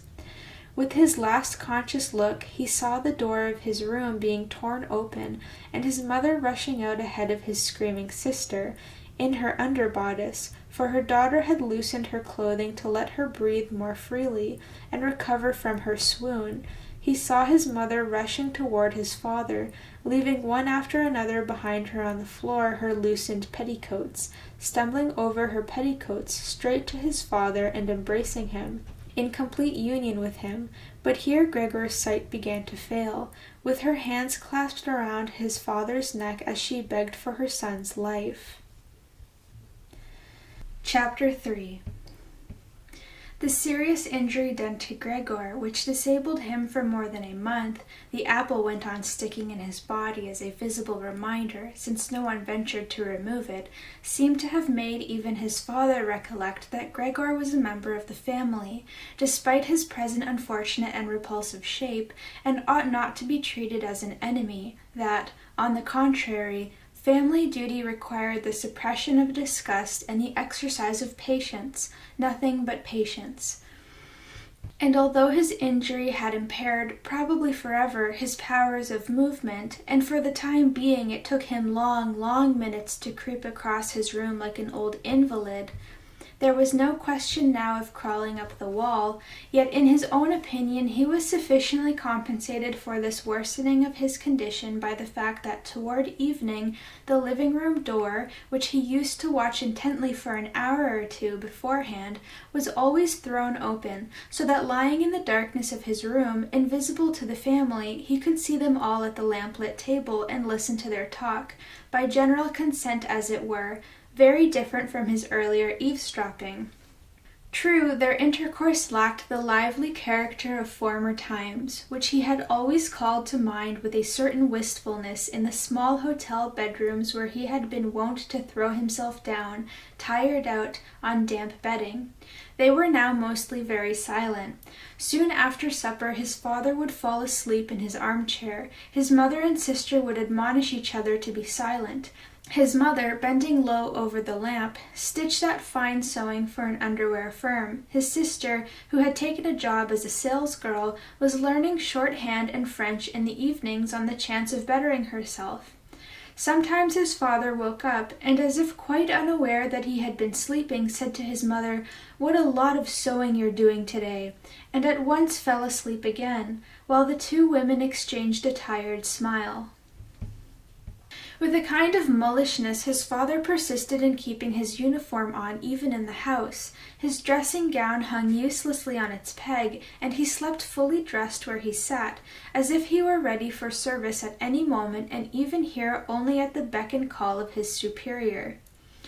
As a result, his uniform, which was not brand new to start with, began to look dirty, despite all the loving care of the mother and sister to keep it clean, and Gregor often spent whole evenings gazing at the many greasy spots on the garment, gleaming with gold buttons always in a high state of polish, in which the old man sat sleeping in extreme discomfort and yet quite peacefully. As soon as the clock struck 10, his mother tried to rouse his father with gentle words and to persuade him after that to get into bed, for sitting there he could not have a proper sleep, and that was what he needed most, since he had to go on duty at 6. But with mullishness that had obsessed him since he became a bank messenger, he always insisted on staying longer at the table, although he regularly fell asleep again, and in the end only with the greatest trouble could be got out of his armchair and into his bed. However insistently Gregor's mother and sister kept urging him with gentle reminders, he would go on slowly shaking his head for a quarter of an hour, keeping his eyes shut, and refused to get to his feet. The mother plucked at his sleeve, whispering endearments in his ear. The sister left her lessons to come to her mother's help, but Gregor's father was not to be caught. He would only sink down deeper in his chair. Not until the two women hoisted him up by the armpits did he open his eyes and look at them both, one after the other, usually with the remark, "This is a life. This is the peace and quiet of my old age." and leaning on the two of them he would heave himself up with difficulty, as if he were a great burden to himself, suffer them to lead him as far as the door, and then wave them off and go on alone, while the mother abandoned her needlework and the sister her pen in order to run after him and help him farther. Who could find time, in this overworked and tired-out family, to bother about Gregor more than was absolutely needful? The household was reduced more and more. The servant girl was turned off. A gigantic bony charwoman with white hair flying around her head came in morning and evening to do the rough work. Everything else was done by Gregor's mother, as well as great piles of sewing. Even various family ornaments, which his mother and sister used to wear with pride at parties and celebrations, had to be sold, as Gregor discovered of an evening from hearing them all discuss the prices obtained. But what they lamented most was the fact that they could not leave the flat, which was much too big for their present circumstances, because they could not think of any way to shift Gregor. Yet Gregor saw well enough that consideration for him was not the main difficulty preventing the removal, for they could have easily shifted him in some suitable box with a few air holes in it. What really kept them from moving into another flat was rather their own complete hopelessness and the belief that they had been singled out for a misfortune such as had never happened to any of their relations or acquaintances. They fulfilled to the uttermost all that the world demands of poor people. The father fetched breakfast for the small clerks in the bank. The mother devoted her energy to making underwear for strangers. The sister trotted to and fro behind the counter at the behest of customers. But more than this they had not the strength to do.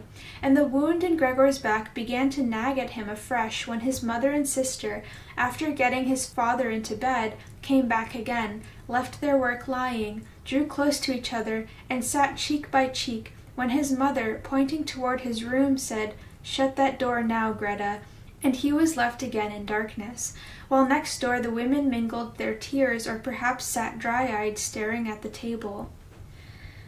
Gregor hardly slept at all by night or by day. He was often haunted by the idea that next time the door opened he would take the family's affairs in hand again, just as he used to do. Once more, after this long interval, there appeared in his thoughts the figures of the chief and the chief clerk, the commercial travelers and the apprentices, the porter who was so dull-witted, 2 or 3 friends in other firms, a chambermaid in one of the rural hotels, a sweet and fleeting memory, a cashier in a milliner's shop, whom he had wooed earnestly but too slowly. They all appeared, together with strangers or people he had quite forgotten, but instead of helping him and his family they were one and all unapproachable, and he was glad when they vanished. At other times he would not be in the mood to bother about his family. He was only filled with rage at the way they were neglecting him, and although he had no clear idea of what he might care to eat, he would make plans for getting into the larder to take the food that was after all his due, even if he were not hungry. His sister no longer took thought to bring him what might especially please him, but in the morning and at noon, before she went to business, hurriedly pushed into his room with her foot any food that was available, and in the evening cleared it out again with one sweep of the broom, needless of whether it had been merely tasted, or, as most frequently happened, left untouched. The cleaning of his room, which she now did always in the evenings, could not have been more hastily done. Streaks of dirt stretched along the walls. Here and there lay balls of dust and filth. At first Gregor used to station himself in some particularly filthy corner when his sister arrived, in order to reproach her with it, so to speak. But he could have sat there for weeks without getting her to make any improvement. She could see the dirt as well as he did, but she had simply made up her mind to leave it alone. And yet, with a touchiness that was new to her, which seemed anyhow to have infected the whole family, she jealously guarded her claim to be the sole caretaker of Gregor's room. His mother once subjected his room to a thorough cleaning, which was achieved only by means of several buckets of water. All this dampness of course upset Gregor too, and he lay widespread, sulky, and motionless on the sofa. But she was well punished for it. Hardly had his sister noticed the changed aspect of his room that evening than she rushed in high dudgeon into the living room and, despite the imploringly raised hands of her mother, burst into a storm of weeping, while her parents, her father had of course been startled out of his chair, looked on at first in helpless amazement. Then they too began to go into action. The father reproached the mother on his right for not having left the cleaning of Gregor's room to his sister, shrieked at the sister on his left that never again was she to be allowed to clean Gregor's room, while the mother tried to pull the father into his bedroom, since he was beyond himself with agitation. The sister, shaken with sobs, then beat upon the table with her small fists, and Gregor hissed loudly with rage because not one of them thought of shutting the door to spare him such a spectacle and so much noise. And Gregor hissed loudly with rage because not one of them thought of shutting the door to spare him such a spectacle and so much noise. Still, even if the sister, exhausted by her daily work, had grown tired of looking after Gregor as she did formerly, there was no need for his mother's intervention or for Gregor's being neglected at all. The chairwoman was there. This old widow, whose strong bony frame had enabled her to survive the worst a long life could offer, by no means recoiled from Gregor. Without being in the least curious, she had once by chance opened the door of his room, and at the sight of Gregor, who, taken by surprise, began to rush to and fro, although no one was chasing him, merely stood there with her arms folded. From that time she never failed to open his door a little for a moment, morning and evening, to have a look at him. At first she even used to call him to her, with words which apparently she took to be friendly, such as, "Come along then, you old dung beetle," or "Look at the old dung beetle then." To such allocutions Gregor made no answer, but stayed motionless where he was, as if the door had never been opened.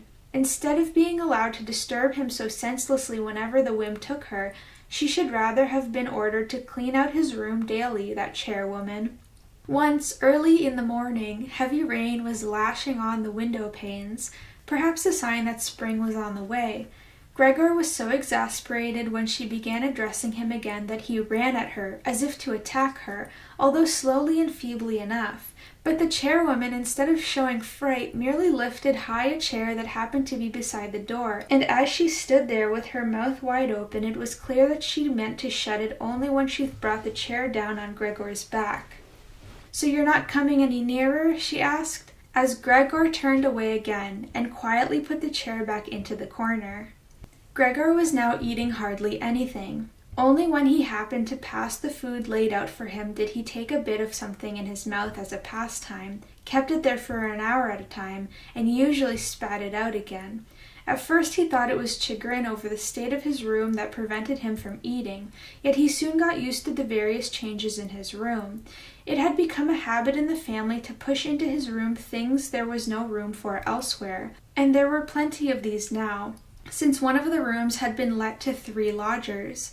These serious gentlemen, all 3 of them with full beards, as Gregor once observed through a crack in the door, had a passion for order, not only in their own room, but, since they were now members of the household, in all its arrangements, especially in the kitchen.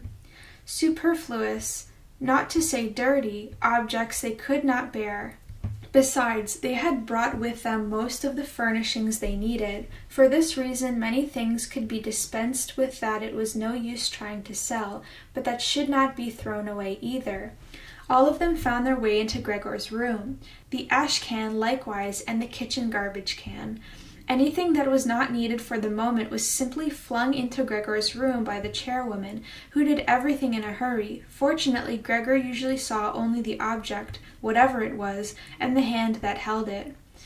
Perhaps she intended to take the things away again as time and opportunity offered, or to collect them until she could throw them all out in a heap, but in fact they just lay wherever she happened to throw them, except when Gregor pushed his way through the junk heap and shifted it somewhat, at first out of necessity, because he had not room enough to crawl, but later with increasing enjoyment, although after such excursions, being sad and weary to death, he would lie motionless for hours.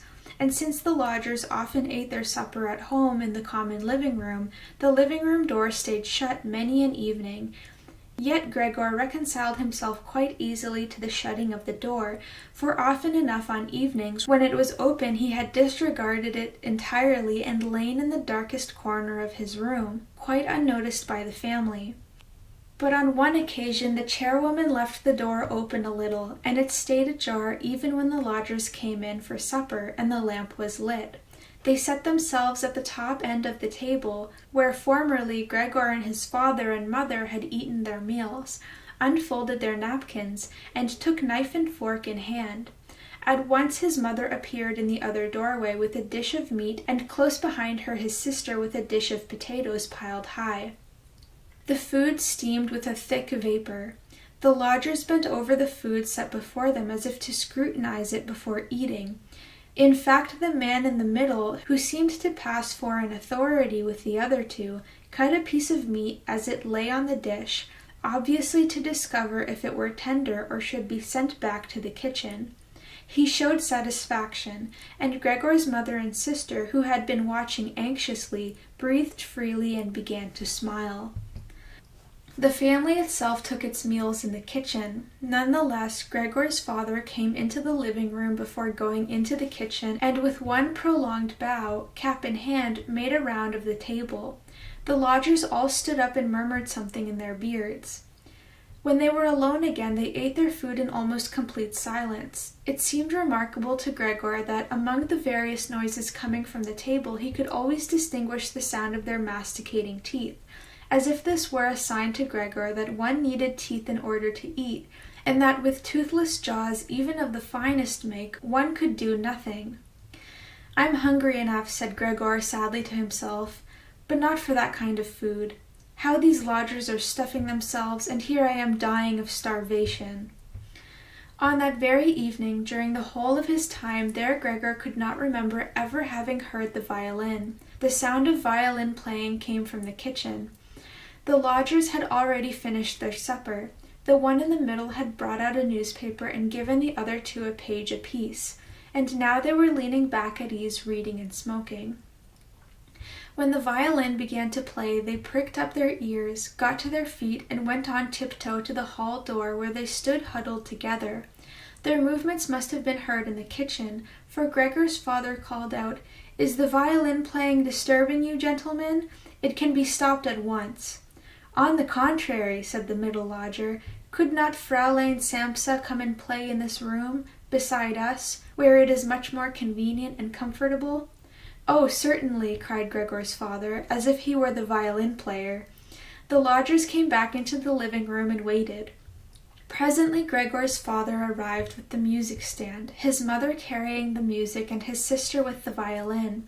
His sister quietly made everything ready to start playing. His parents, who had never let rooms before and so had an exaggerated idea of the courtesy due to lodgers, did not venture to sit down on their own chairs.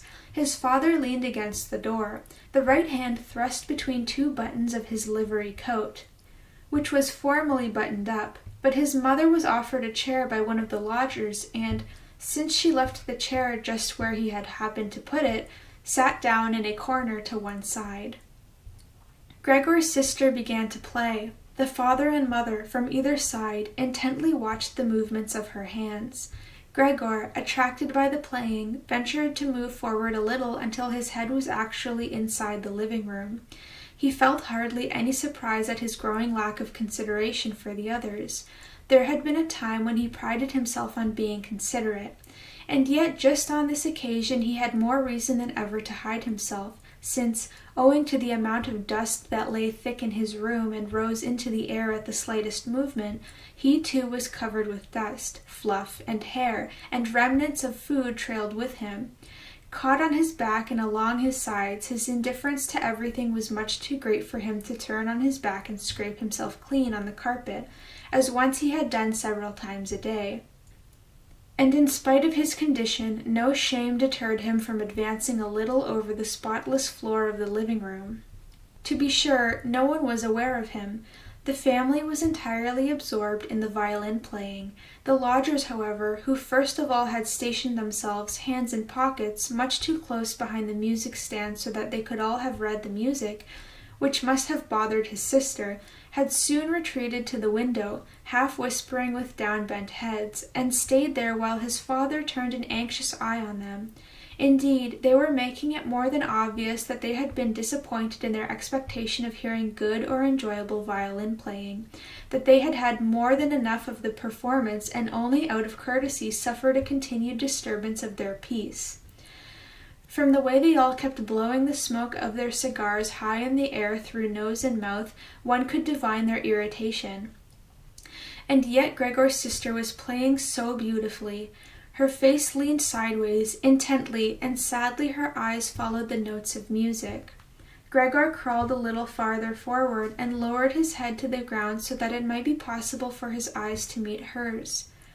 Was he an animal, that music had such an effect upon him? He felt as if the way were opening before him to the unknown nourishment he craved. He was determined to push forward till he reached his sister, to pull at her skirt, so let her know that she was to come into his room with her violin, for no one here appreciated her playing as he would appreciate it. He would never let her out of his room, at least not so long as he lived. His frightful appearance would become, for the first time, useful to him. He would watch all the doors of his room at once, and spit at intruders. But his sister should need no constraint. She should stay with him of her own free will. She should sit beside him on the sofa, bend down her ear to him, and hear him confide that he had had the firm intention of sending her to the conservatorium, and that, but for his mishap, last Christmas, surely Christmas was long past, he would have announced it to everybody without allowing a single objection. After his confession, his sister would be so touched that she would burst into tears, and Gregor would then raise himself to her shoulder and kiss her on the neck, which, now that she went to business, she kept free of any ribbon or collar. "Mr. Samsa!" cried the middle lodger to Gregor's father, and pointed, without wasting any more words, at Gregor, now working himself slowly forward. The violin fell silent. The middle lodger first smiled to his friends with a shake of the head, and then looked at Gregor again. Instead of driving Gregor out, his father seemed to think it more needful to begin by soothing down the lodgers, although they were not at all agitated and apparently found Gregor more entertaining than the violin playing. He hurried toward them and, spreading out his arms, tried to urge them back into their own room and at the same time to block their view of Gregor. They now began to be really a little angry. One could not tell whether because of the old man's behavior or because it had just dawned on them that all unwittingly they had such a neighbor as Gregor next door. They demanded explanations of his father. They waved their arms like him, tugged uneasily at their beards, and only with reluctance backed toward their room.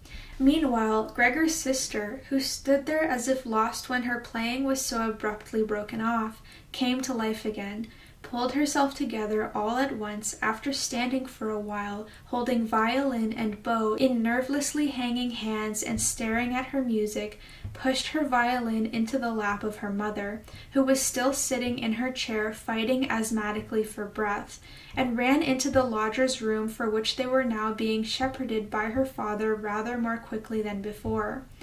One could see the pillows and blankets on the beds flying under her accustomed fingers and being laid in order.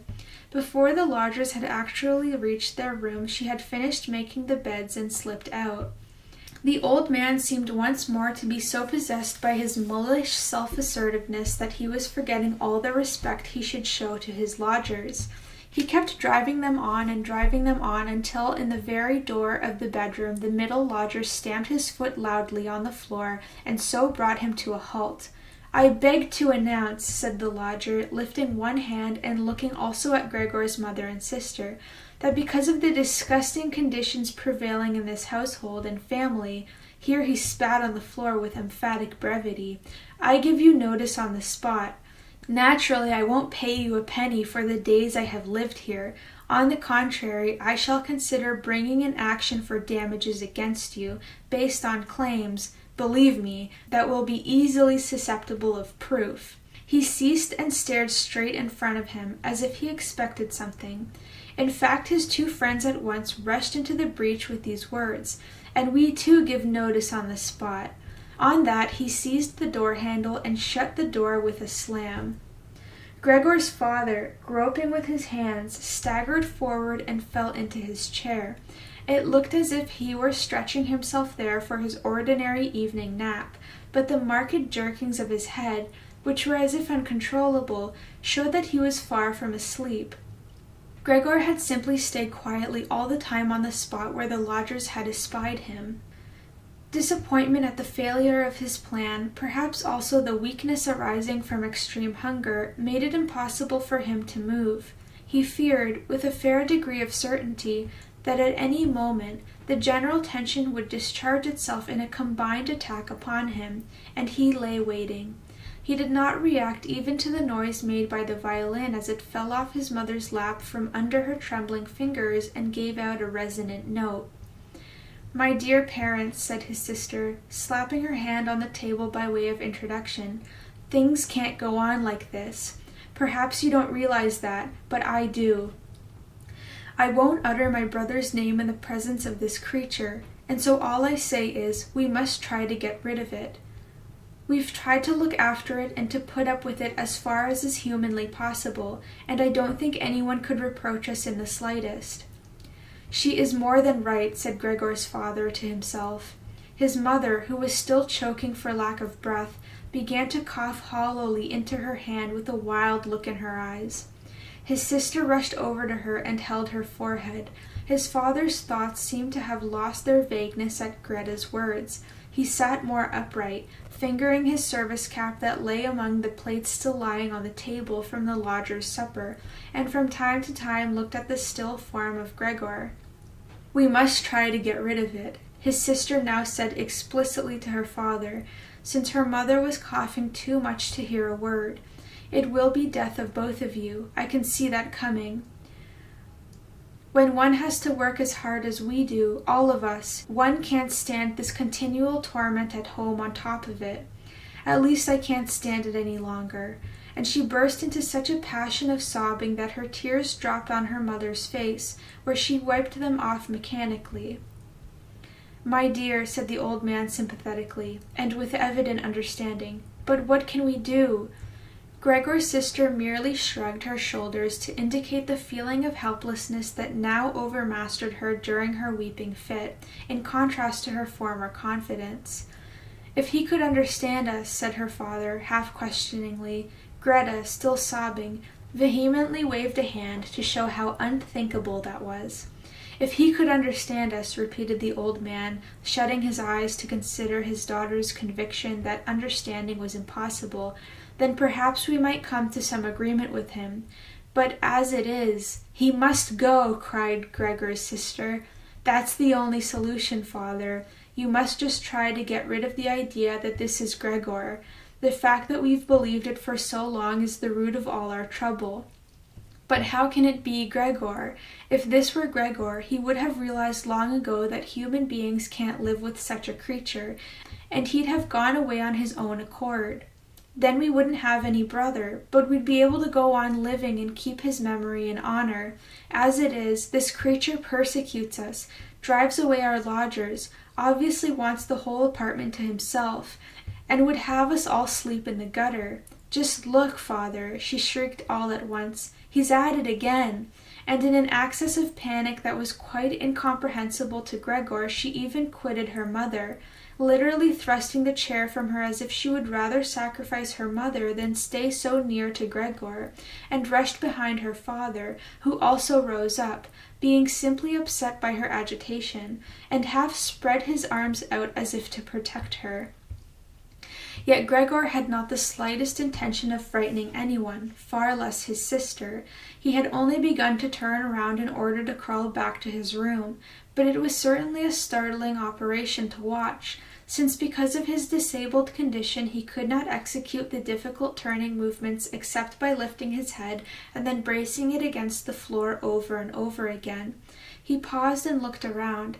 His good intentions seemed to have been recognized. The alarm had only been momentary. Now they were all watching him in melancholy silence. His mother lay in her chair, her legs stiffly outstretched and pressed together, her eyes almost closing for sheer weariness. His father and his sister were sitting beside each other, his sister's arm around the old man's neck.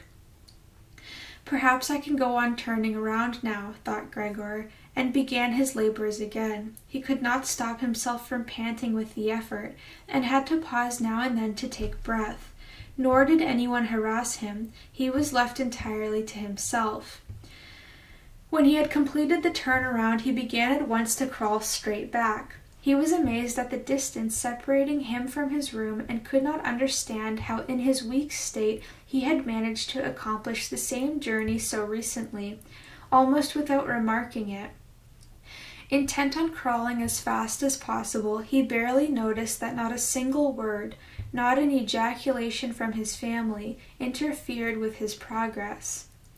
Only when he was already in the doorway did he turn his head around, not completely, for his neck muscles were getting stiff, but enough to see that nothing had changed behind him except that his sister had risen to her feet.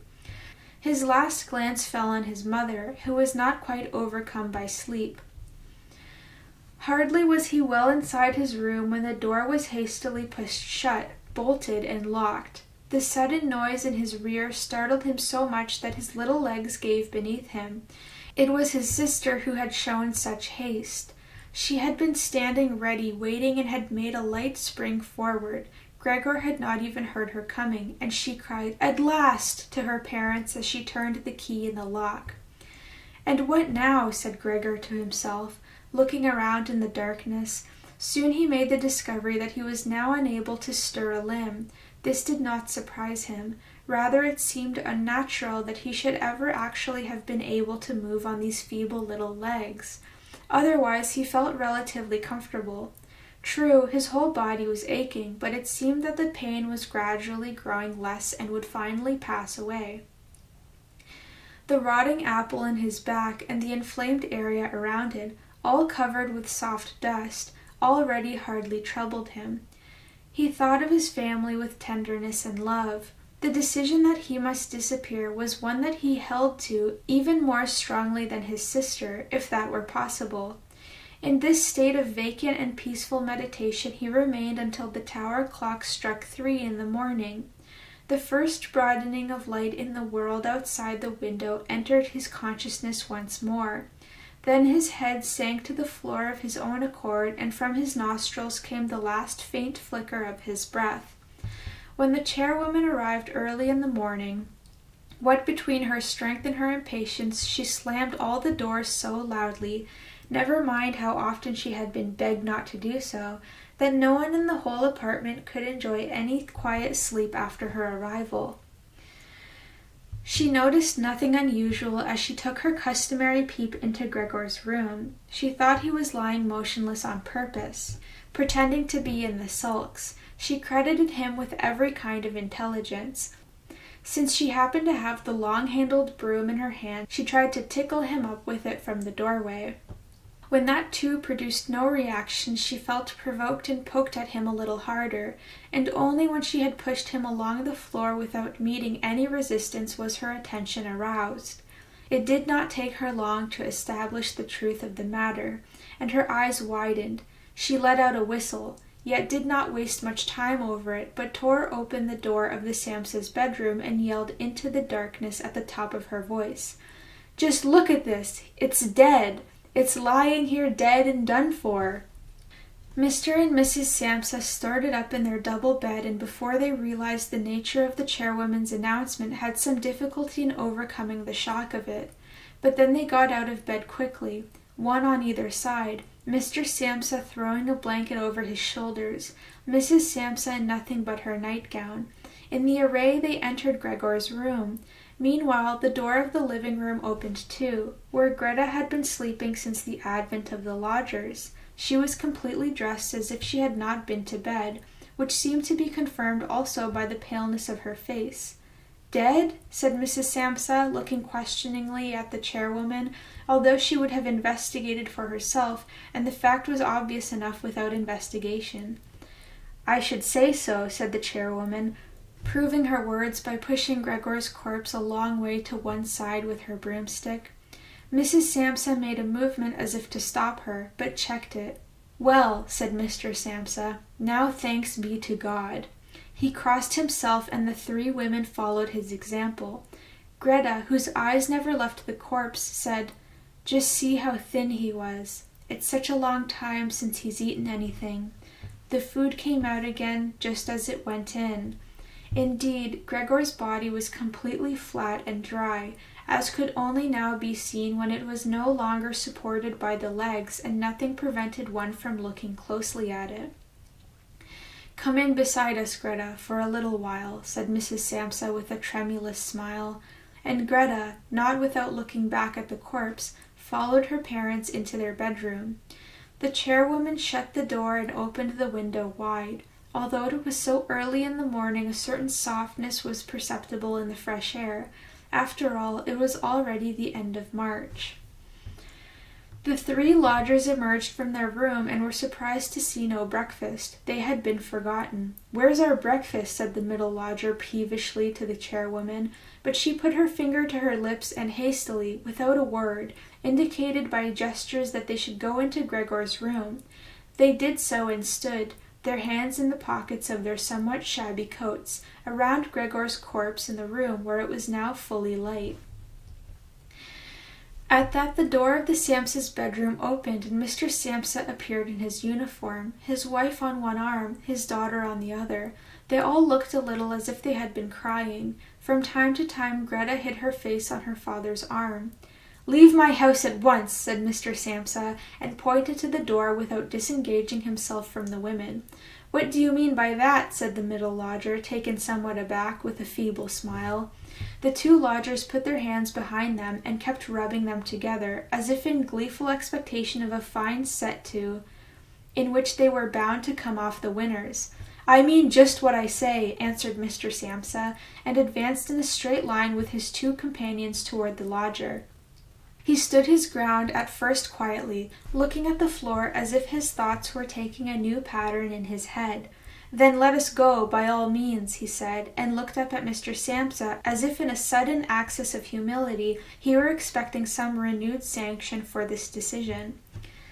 Mr. Samsa merely nodded briefly once or twice with meaning eyes.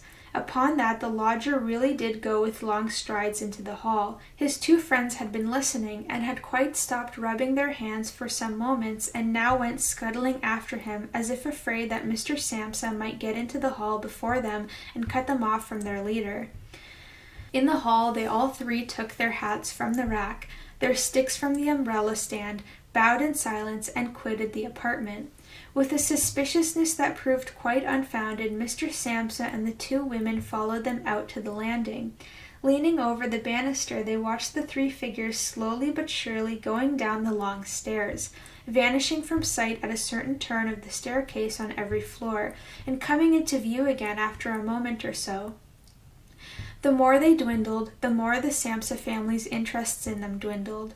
And when a butcher's boy met them and passed them on the stairs, coming up proudly with a tray on his head, Mr. Samsa and the 2 women soon left the landing, and as if a burden had been lifted from them, went back into their apartment.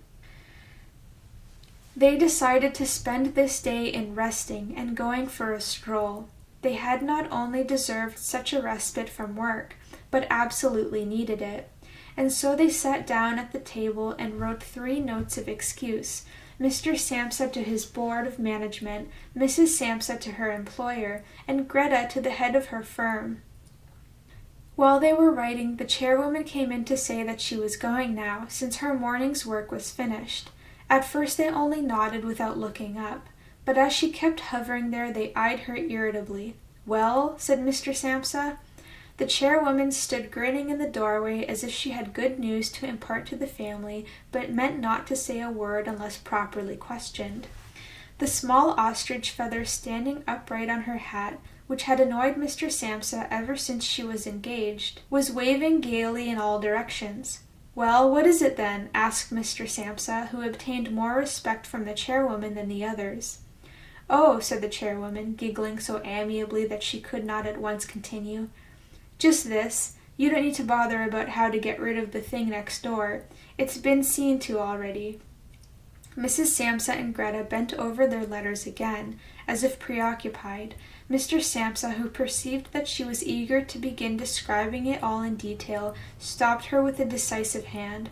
But since she was not allowed to tell her story, she remembered the great hurry she was in, obviously deeply huffed.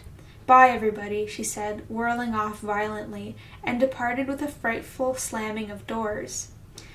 "She'll be given notice tonight," said Mr. Samsa, but neither from his wife nor his daughter did he get any answer, for the chairwomen seemed to have shattered again the composure they had barely achieved. They rose, went to the window, and stayed there, clasping each other tight. Mr. Samsa turned in his chair to look at them and quietly observed them for a little.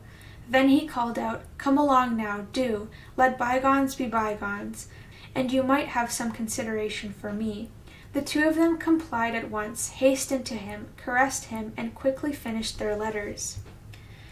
Then they all three left the apartment together, which was more than they had done for months, and went by tram into the open country outside the town. The tram, in which they were the only passengers, was filled with warm sunshine.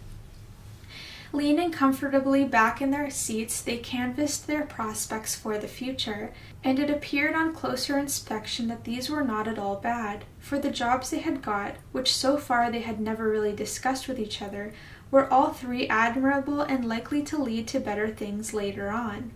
The greatest immediate improvement in their condition would of course arise from moving to another house.